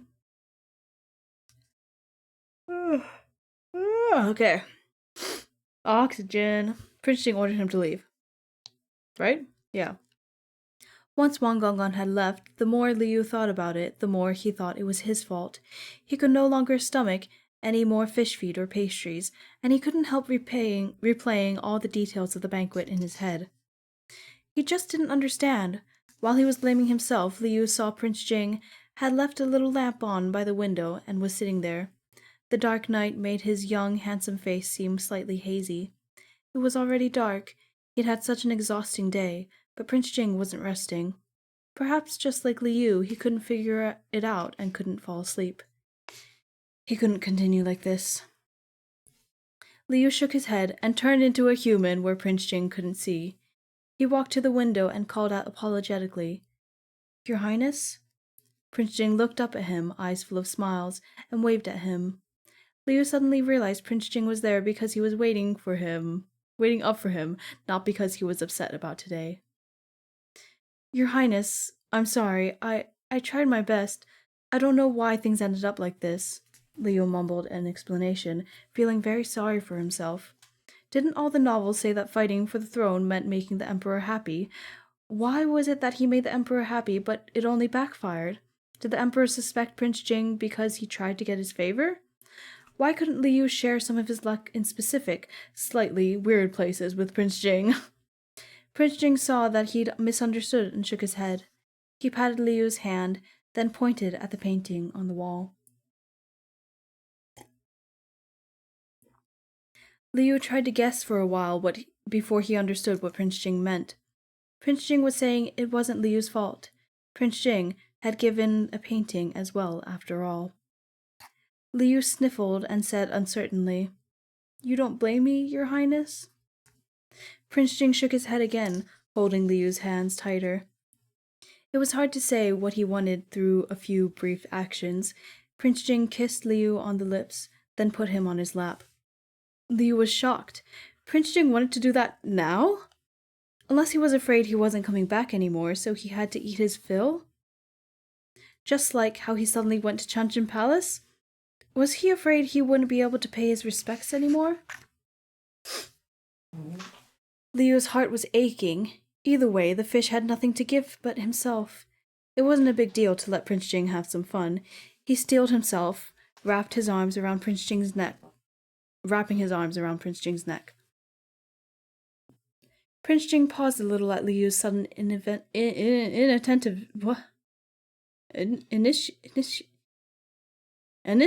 That is a completely different word.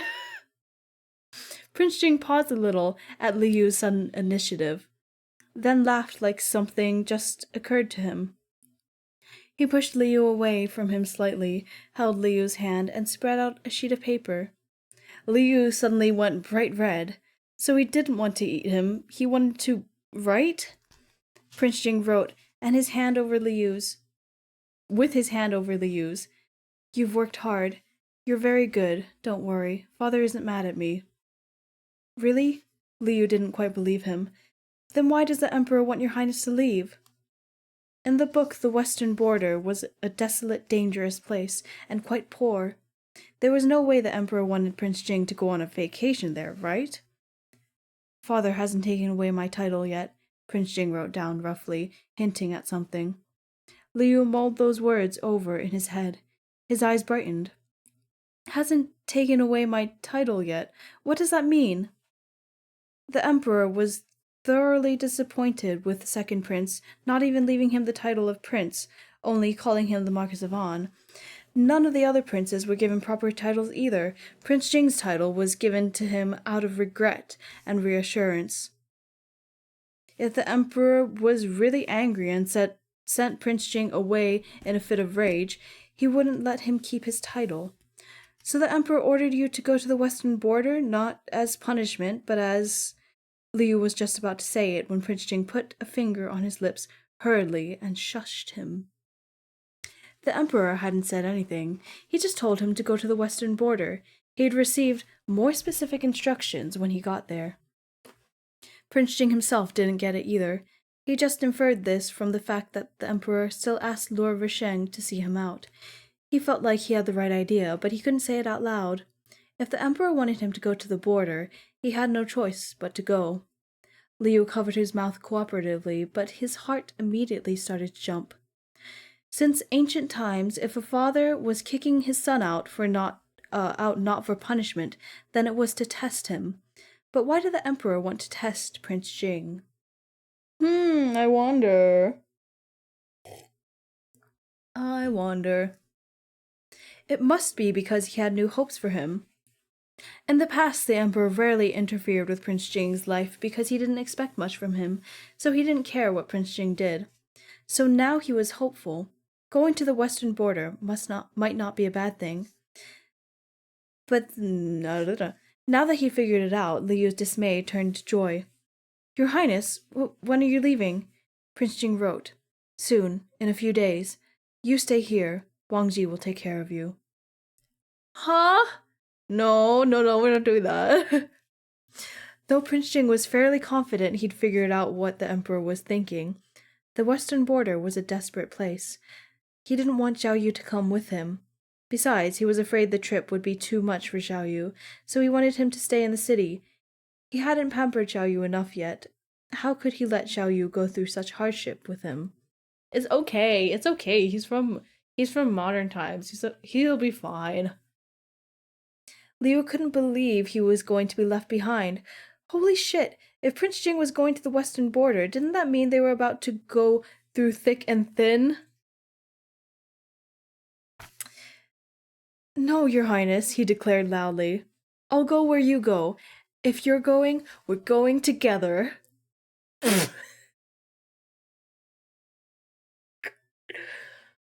Oy. That's the other chapter. We have one chapter left. You want to guess what it's called?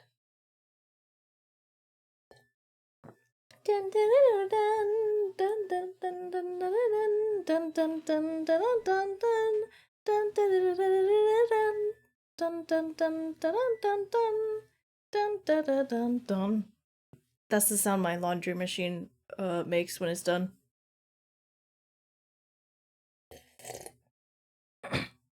It goes on for forever. Okay, guys, we have one more chapter left. And it's called Fake Fishy Pregnancy! Woohoo! Kind of, MPREG. Kind of. We're kind of there. Oh my goodness. I am not breathing enough. Ugh. I need to take in more oxygen. Ooh. Okay. I don't know what I should do. Should I get more tea or should we just I think we can just power through. Dirty work making that the last chapter. I know. Literally the last chapter. Fake. What if it's fake fish? What if it's like real fishy pregnancy though? What if it's not fake?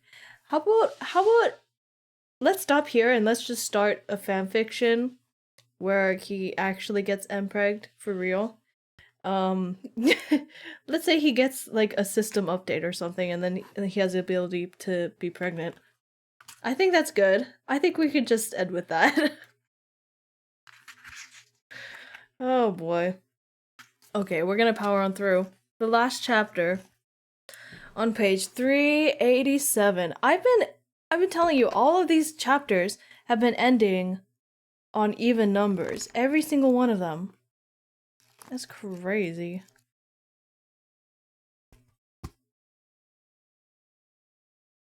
Yep, okay. Fake fishy pregnancy, here we go. Liu wasn't afraid of hard times. He'd been prepared to go through... Whoa. Great start. He'd been prepared to go through thick and thin with Prince Jing for a long time. Since he transmigrated, apart from the very beginning when he'd been nearly eaten by the cat, he'd been taken care of by Prince Jing. So what if now he had to follow Prince Jing to a desolate... So what if... Okay, I think that's what the emphasis is. So what if now he had to follow Prince Jing to a desolate place? He didn't have a home in this time period. It was Prince Jing who gave him somewhere to stay. Liu thought of a very touching line. To me, he said, smiling, home is wherever your highness is. Shut up, God. So cheesy. Prince Jing didn't expect him to say something like that. He touched Liu's cheek tenderly, his eyes flickering with emotion. Liu thought Prince Jing would feel touched and allow him to go to the western border with him. That way he could complete the Through Thick and Thin quest that he'd nearly forgotten about. But though Prince Jing was touched, he still refused. This was way too hard. He couldn't convince Prince Jing, even with such a beautiful language. How could... He couldn't always use his body every single time. ... Oh, he got it. Liu suddenly had an idea. His man was someone with a sense of responsibility. Liu sniffled. Is he baby trapping him?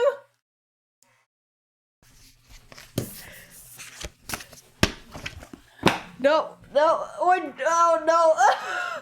Oh no. This guy? Stop it. Is he gonna believe him? I really hope he believes him. I really hope he has to play this out. I really hope he plays this out. He's... No. Liu sniffled. Your Highness, I'm already with your child. You're still going to leave me here alone?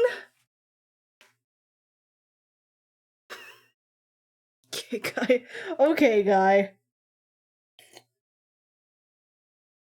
No matter how resolute Prince Jing had been before, he was now thoroughly shocked by Liu's words. Looking at the person in his arms pretending to be demure, Prince Jing thought his soul was floating away. If he remembered correctly, he and Xiao Yu had not made it to the last step. Besides, Xiao Yu was male. If this were any other occasion, he'd just laugh. How could men get pregnant? But the problem was that Prince Jing knew Xiao Yu was not human. He was a carp spirit. Perhaps carp spirits were just different, and a male fish could get pregnant. Prince Jing wanted to believe Liu. If Xiao Yu said he was, then he was. But Xiao Yu was a fish. He was human. So was he pregnant with a fish or a human? Stop. Stop it. He's asking the real questions, though.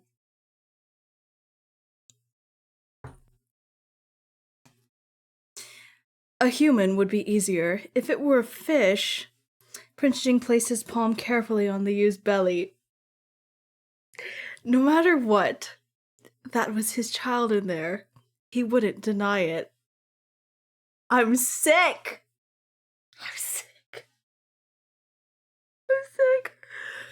Liu had just been joking. Even though they'd never gone all the way, they'd done everything else, so they'd been quite intimate already. He refused to let Prince Jing leave him here, but he didn't think Prince Jing would take his joke seriously and touch his belly. Liu didn't know whether to laugh or cry. Who would believe such nonsense? But Prince Jing did. If this misunderstanding continued, Prince Jing might even pick a name. Liu hurriedly apologized. Your Highness, I'm sorry, I was lying. I'm not pregnant. I was just kidding. He's gonna make you pregnant one way or another.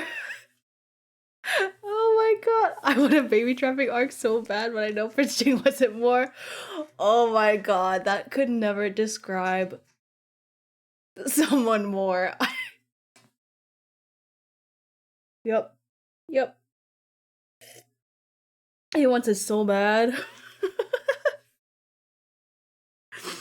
Oh my god. There was only fish feed and pastries in the fish's belly, no babies. Prince Jing looked up, gaze lost. You're not? I can't, this is too good. Liyu's heart ached at the emotion in his eyes, and he hugged him tightly. Your Highness, I'm a man now. No, I'm a man. How could I? I'm sorry. I shouldn't have joked about something like that. I just want to be together with you. I don't want to be apart from you, even for a second. Please don't be mad at me. It was a joke? Prince Jing smiled helplessly. If he didn't let the fish come with him, he'd pretend to be pregnant? He really didn't know what to do with this fish. Although he'd gotten his hopes up for nothing, Prince Jing wasn't angry. He patted the top of Liyu's head. He's not angry because he's going to make it happen one way or another. Oh well, the situation in the capital was complex. If he left Xiao Yu behind by himself, he wouldn't be able to take care of him so far away at the western border. Besides, if Xiao Yu didn't mind going with him, what did he have to worry about? Prince Jing stopped rejecting Liu, but he didn't nod either. Despite that, Liu knew he had succeeded because the system, which had been silent the last few days, gave him a new notification.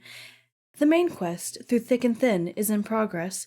Please be aware of your safety. Okay. It seemed like he was on the right track with going to the western border. He probably had to go there to complete the main quest.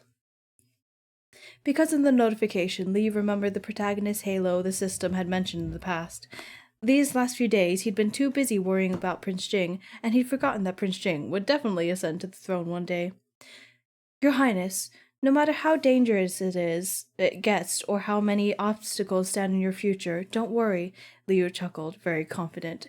You will definitely achieve what you want, and I'll stay with you every step of the way. Prince Jing looked at him deeply, nodded, and pulled the fish that had changed his entire life into his arms. Stop it! What the hell? What the heck? What the heck is even that?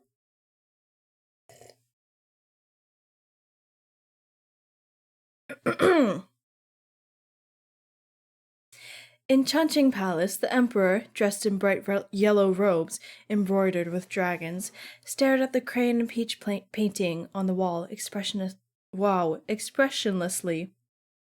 He was thinking about something. After a while, he looked up at the person beside him. How was he? Head eunuch Luo had always been at the emperor's side, so of course he knew who the emperor was speaking of. Prince Jing seemed calm and went to Changqing Palace, he replied. He paid his respects to the empress with 3 sticks of incense, then went home. This servant heard Prince Jing's manner had already started picking up the prince's belongings. The emperor nodded, happy with Prince Jing's attitude. This son of his never traveled far from home, and the emperor was worried about his safety. He told Luo Risheng, send 2 troops and follow him and secretly protect him. Luo Risheng agreed. The emperor stared at head eunuch Luo for a while, then said, Do you think I'm being too harsh, sending him to the western border despite being the happiest with his gift? That was exactly what Luo Risheng was thinking, but there was no way he'd be brave enough to admit it. He said hurriedly, This servant doesn't dare have an opinion on the emperor's decisions. You must have your reservation. This servant just has to do as you say. And there's an ad starting soon, so I will pause for a second to let that run.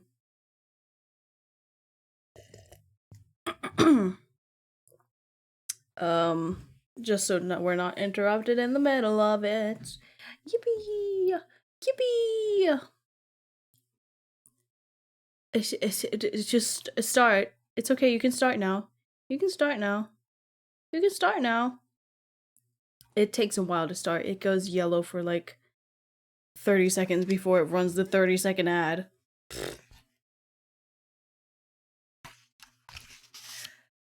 Oh.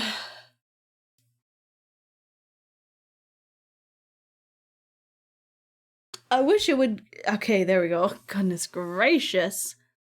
Goodness gracious. Ad, come here. Yes, call to it. It's very silly. It is very, very silly. 10, 9, 8, 7, 6, 5, 4, 3, 2, 1. Yippee! Yippee, yippee, yippee. Okay, we're back. How was your ad break? How's your 30-second ad break? Alright. The servant has to do as you say. Good, the emperor smiled. So what if So what if other people misunderstood his intentions? He didn't care. He liked Prince Jing's gift the most, and because of his gift, the emperor saw a bit of Prince Jing's ambition. After all, Prince Jing had given him his own calligraphy for many years now. He'd always been slightly cold toward the emperor. It was like an unspoken agreement between the two of them. But now, suddenly, Prince Jing was trying to appeal to the emperor.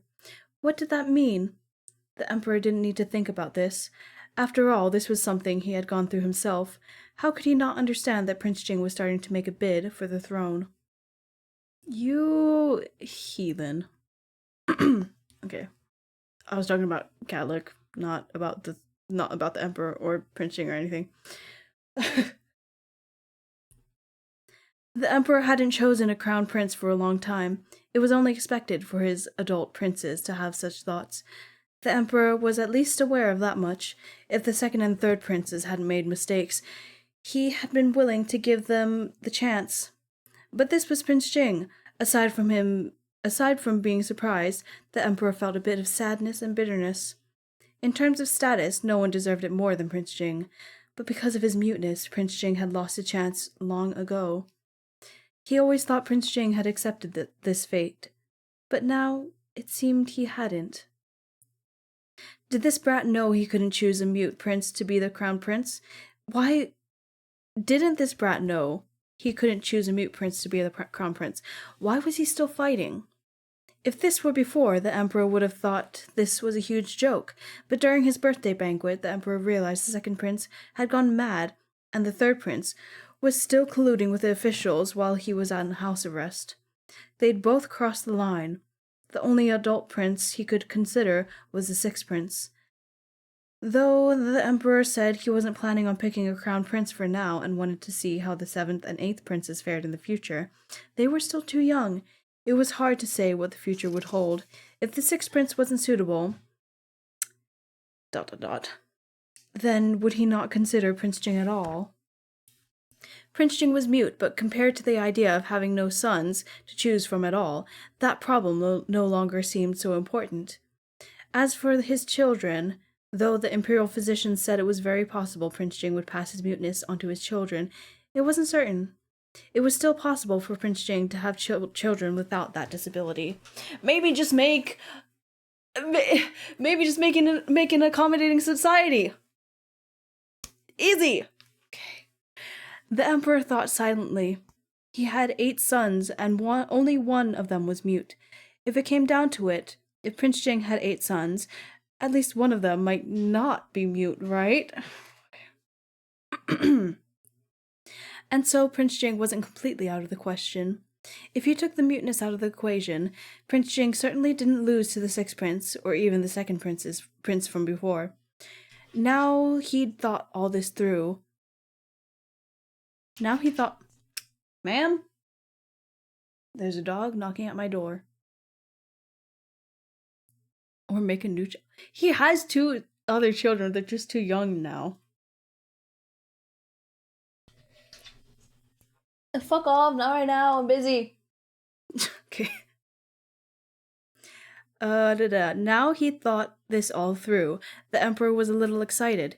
He wanted to see exactly how far Prince Jing could go, but he had to do better than simply not losing to the other princes. If he was going to pick a mute son to be the crown prince, this son had to have other qualities that alleviated him above the competition. The western border was messy with battles and constantly plagued with disasters. The emperor had always wanted to test the future crown prince there. Well, there wasn't a crown prince now. If Prince Jing wanted to fight for the throne, then Prince Jing could go. If he hit a wall, then he could give up and live his life peacefully. But if Prince Jing managed to solve such a mess... Your Highness, Prince Jing has already set out, Lord Rosheng said quietly. The emperor was deep in thought and didn't answer. Lord Rosheng thought he'd spoken too quietly and repeated himself. The emperor jolted out of his thoughts and ordered Lord Rosheng to find the sixth prince. He had a job for him too. Why? Stop giving the sixth prince attention. If one of the princes was able to control the western border, he'd consider making them crown prince. If Prince Jing could do it, he would be considered as well. Prince Jing had already agreed to bring Liu along with him. The guards, carriage, and luggage were all ready. He'd even prepared 10 crystal bottles. Fish food and fish tanks took up several cars. He said it would be a tough time, but no matter what, Prince Jing wasn't going to let his fish starve. With all this prepared, Liu Gongzi was still quite anxious and on edge. This time, he wasn't just going shopping with Prince Jing or going to buy antiques. Where could he maintain his human form just long enough? He has to come clean. There's no way that this doesn't end with him coming clean. Where was I now? I just lost my place. This time, he wasn't just going to... Prince Jing had calculated this trip. If they were quick, it'd take nearly a month. If they traveled at a normal pace, it'd take them around 2.5 months. For most of that time, Liu would have to be crammed into the carriage, eating and sleeping in the same space as Prince Jing. Squeezing together in the carriage, living and eating together. He could do all of those things as a fish, but he couldn't as a human. He could only maintain his human form for 2 hours a day. If he was going to be stuck with Prince Jing, how was he going to transform? Even if he managed to figure out how to transform, how was Li Gongzi going to suddenly vanish every day? When they were on the road, they were going to be surrounded by guards. If Li Gongzi really were to leave, he'd be spotted by them. But in reality, Li Gongzi was only pretending to leave. There was no way he could actually leave. As soon as he was found out, Liu's disguise would be revealed. So the only way was to try to stay as a fish for as long as possible on the journey and only interact with Prince Jing as a fish. But Liu, the dumbass, didn't think things through when he was faced with the possibility of completing his quest, so he asked Prince Jing to take him along as a human. He was overconfidently shooting himself in the foot. Jeez. It's because I just said shooting. Liu was so anxious he had asked for it himself, so he couldn't suddenly change his mind at the last moment. Prince Jing was definitely bringing Li Gongzi on this trip. He was definitely going to be living with Li Gongzi every day, taking bites out of Li Gongzi. That meant revealing his identity was an inevitability for Li Gongzi. Sob. Liu wasn't able to find a solution right up to the moment they were about to leave. Wangji prepared the carriage and helped Liu into it. Liu climbed into the carriage, holding the crystal bottle, his heart heavy with worry, and nearly stumbled over his own feet. It was a good thing Prince Jing was quick enough to steady him. Prince Jing was about to get into the carriage as well, and Liu couldn't have been more nervous if he was seeing a countdown to his demise.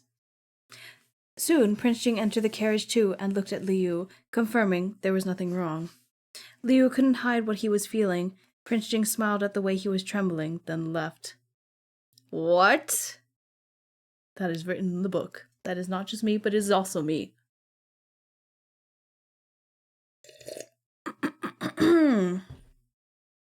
Prince Jing didn't get into the carriage again, only following along beside the carriage on his horse.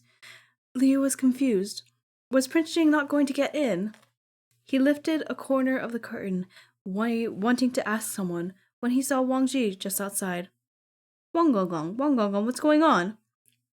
Wang Ji was going to the western border too. Wang Gong wasn't getting into the carriage either. He was riding a donkey on the other side. When he saw Liu peeking out, he hurried to ask him to sit down. Gongzi, sit properly. He tried not to laugh. His Highness was afraid it'd be too cramped for you since you're pregnant now.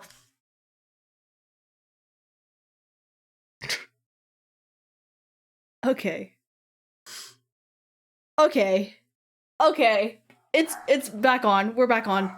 The plot back on. Let's go.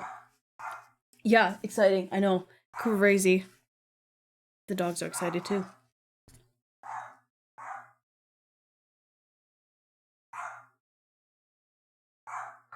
Oh, I'm just waiting for them to be done. They'll be done in a second. He's pregnant. He has to pretend to be pregnant. I am happy. How many? It said a couple months, right? He should have a bump by then. He should have a bump by then. By the time that they get there, what is he gonna do? Oh my god. Oh my god, I love this. Okay, I'm reading. I don't care about the dogs. This is like baby trapping squared. Yeah. What the fuck is preggy maxing? No. Okay. Where was I? Where was I? Probably come to. His Highness was afraid of me to come for you since you're pregnant now. That carriage is for you alone. Please get some rest and take care of Master Fish. If you need anything, just call for me. This old servant is right outside. I love it. Wang Ji said all that, but he was laughing on the inside the entire time. How could a man get pregnant? This must be a part of the Gongji and Prince Jing's relationship. And Wang Gong was happy to play along. Liu glared at Prince Jing for a while. Prince Jing returned the gaze, smiling. Why was this smile so offensive to his eyes? The huge asshole strikes again. To be honest, Prince Jing really did take care of him. Was he worried Liu would get bored and claustrophobic with an extra person in the carriage? Well, his identity certainly wouldn't be revealed if he had this carriage all to himself. The only way for Li Gongzi not to be discovered was to pretend to be pregnant. And that is the end of the book.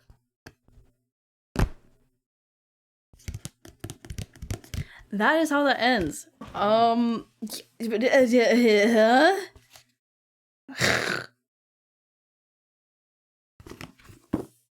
Please actually pretend to be pregnant. Please let this be like an actual like long running thing.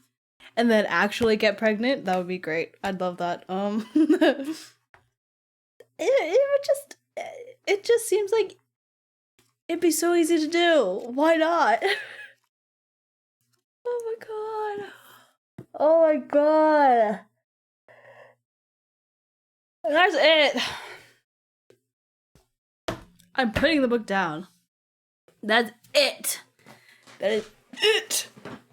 That is it. I'm done. They're stupid. They're so stupid. They're so stupid.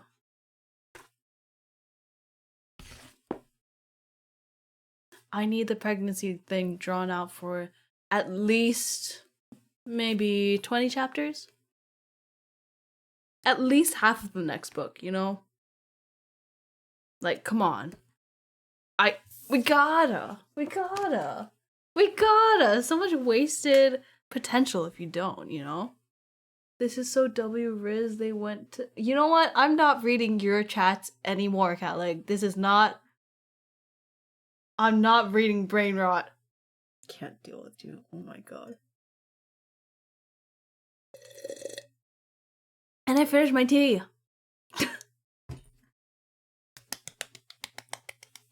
That's it. That's that. I have no idea when the next one is coming out. Or I think there is definitely a next volume, but I don't know when it's coming out. But as soon as it does, we're picking it back up. 9 months? Oh my god. he's gonna have a baby. Stop. He's gonna have a baby by then. Oh my god, they're gonna do like a Sherlock thing where the audience waits as long as the time time jump in the book, in the series or whatever. Ugh. Baby book. Honestly, I want that so bad. I want them to raise children together. I just think that would be fun. And we need more baby trapping. I love it. Rate book? So far, listen, it's not like a work of art or anything. It is just so silly, and I have been enjoying it so much. I think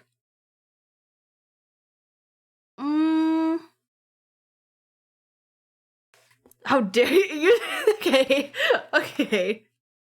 Like, the translation is not like phenomenal or anything. Like, okay, I've read Have an Official's Blessing. Like, it's so silly. It doesn't need phenomenal writing and beautiful like phrases and metaphors and shit. It does need the corniness. That's what it's all about. It's for the silly, it's for the corny, it's for the nonsense. And I think it's a good like 7 out of 10. It gets okay. I wouldn't read further if it wasn't at least a 7 out of 10, you know? I think this is good. If I was a fish, you know what? I'm not reading that. I'm not reading that. We don't need that. Don't need that. Thank you, Catholic. We don't need that. Oh my god. Okay. But yeah, it's so silly. I can't wait for the next book. But in the meantime, if you haven't heard, I will be re-debuting on the 27th, and that is where I'm going to be doing some silly things. I'm going to be making some changes on this channel. Probably. I intend to make some changes around on this channel. But yeah. If you want to hear more about that, then join the stream next week. And I have books to read. Okay, listen. They're gonna see a carp on it. Okay. No, not reading that. I feel threatened. What do you mean changes? Just like, I'm gonna just try to stream regularly and stuff. But I'm probably gonna do like 1 reading stream a week instead of 2. Well, these have been, I've been canceling almost every other one, but probably just 1 reading stream a week. And also, what are we gonna read next? I did get Remnants of Filth. I know it's a completely different genre than this, but I kind of want to read it. Skibidi is punishable by death. Yes. Yes. You're a disabled tyrant too? Aww. So true. But yeah, I have Remnants of Filth. I also have, I forgot what it's called. Something like Sword and Wine. Please read Remnants of Filth. Okay. Okay. I mean, I have the first book, so I could do that. I have something Sword and Wine. I forget what it's called. I forgot what it's called. All I know is like Enemies to Lovers or some shit. But I actually have no idea what Remnants of Filth is about. Ballad of Sword. Stop it. Stop it. Stop it. No skibidis in the chat. I don't want them. Oh my god. But yeah, I don't know if Ballad of Sword and Wine has not safe for work chapters in the first volume yet, so we're probably gonna lean towards Remnants of Filth. So yeah. If you have any recommendations, if you don't like those books and you want to recommend me a different one, then, you know, there's Mad Smut and Remnants actually. Is there? I was told there isn't in the first volume. Is there actually? I'm worried. I'm okay. Listen, I'm okay with it if I just know which chapters they are so that I can like and not read those on stream. Unless yeah, I think I can still upload it as a VOD, but I'll have to like pre-record it. Not pre-record it, just like record it on my own and then upload it as a VOD, but then not do live streaming with it because I don't think that's safe. Wait, we're reading gay books? I thought Prince Jing and Leo were just friends. Yeah, that's crazy. They're just friends. He's just pregnant, but they're just friends. He's just pregnant, but they're just friends, that's all.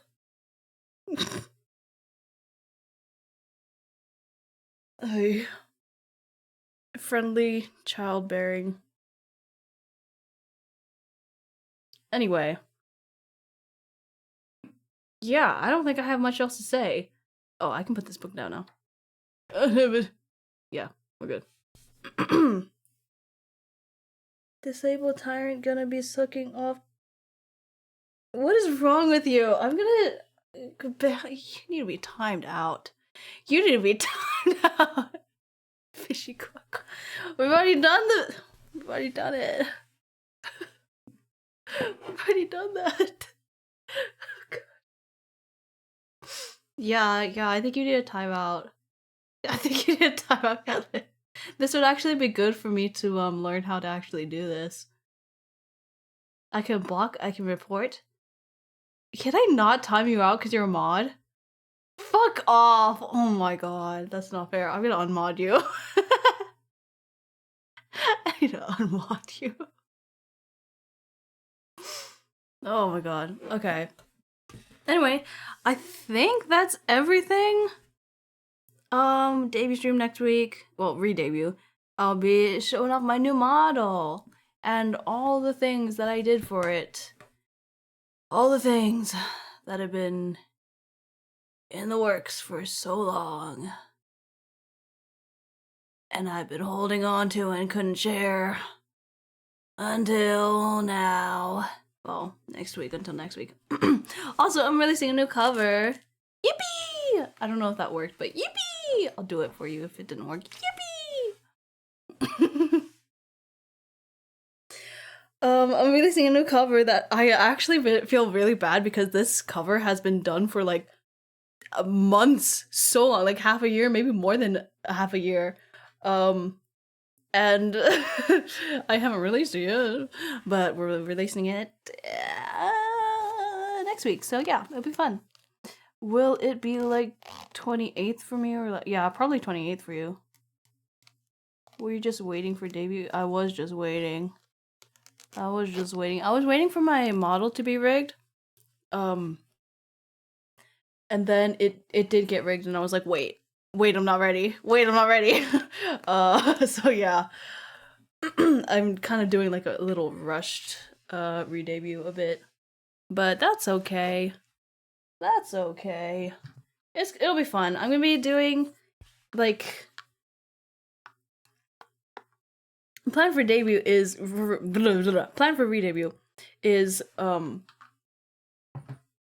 like model show off, yay, and then like slides, woohoo, we all love a good PowerPoint.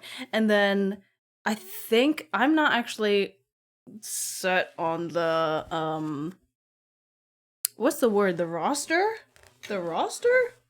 No, I don't think that's the word. Anyway, of what we're doing about it. What we're doing in the stream. I can't read. I can't read. I can't speak. Oh my god. This is why I stick to reading.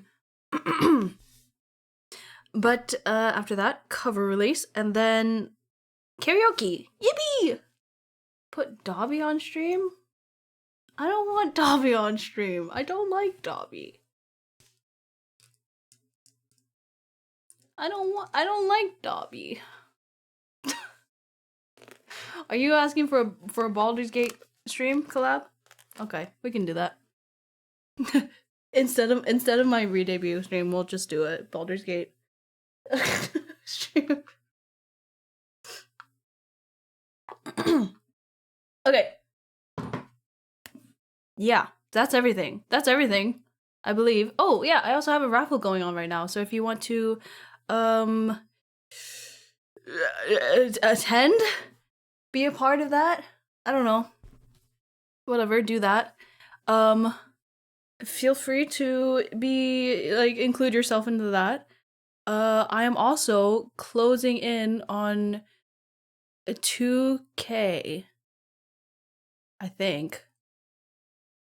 Yeah, I'm closing in on 2K, and that makes me nervous because I promised a VTuber model art raffle at that point, so that might happen too. Lots of things going on. Yay! Okay, that's everything really. That's everything really now for real. And yeah, thanks for being here. Thanks for watching. I won't even win because you hate me? Okay, yeah. Hooray! Yeah. Yeah, thanks for being here. Thanks for watching. I hope you have a great morning, evening, noon, or night. Rest of your day. And yeah, I'll see you next week. Schedules is gonna be a little bit weird, but it'll be fine. Yeah. Bye-bye. Goodbye.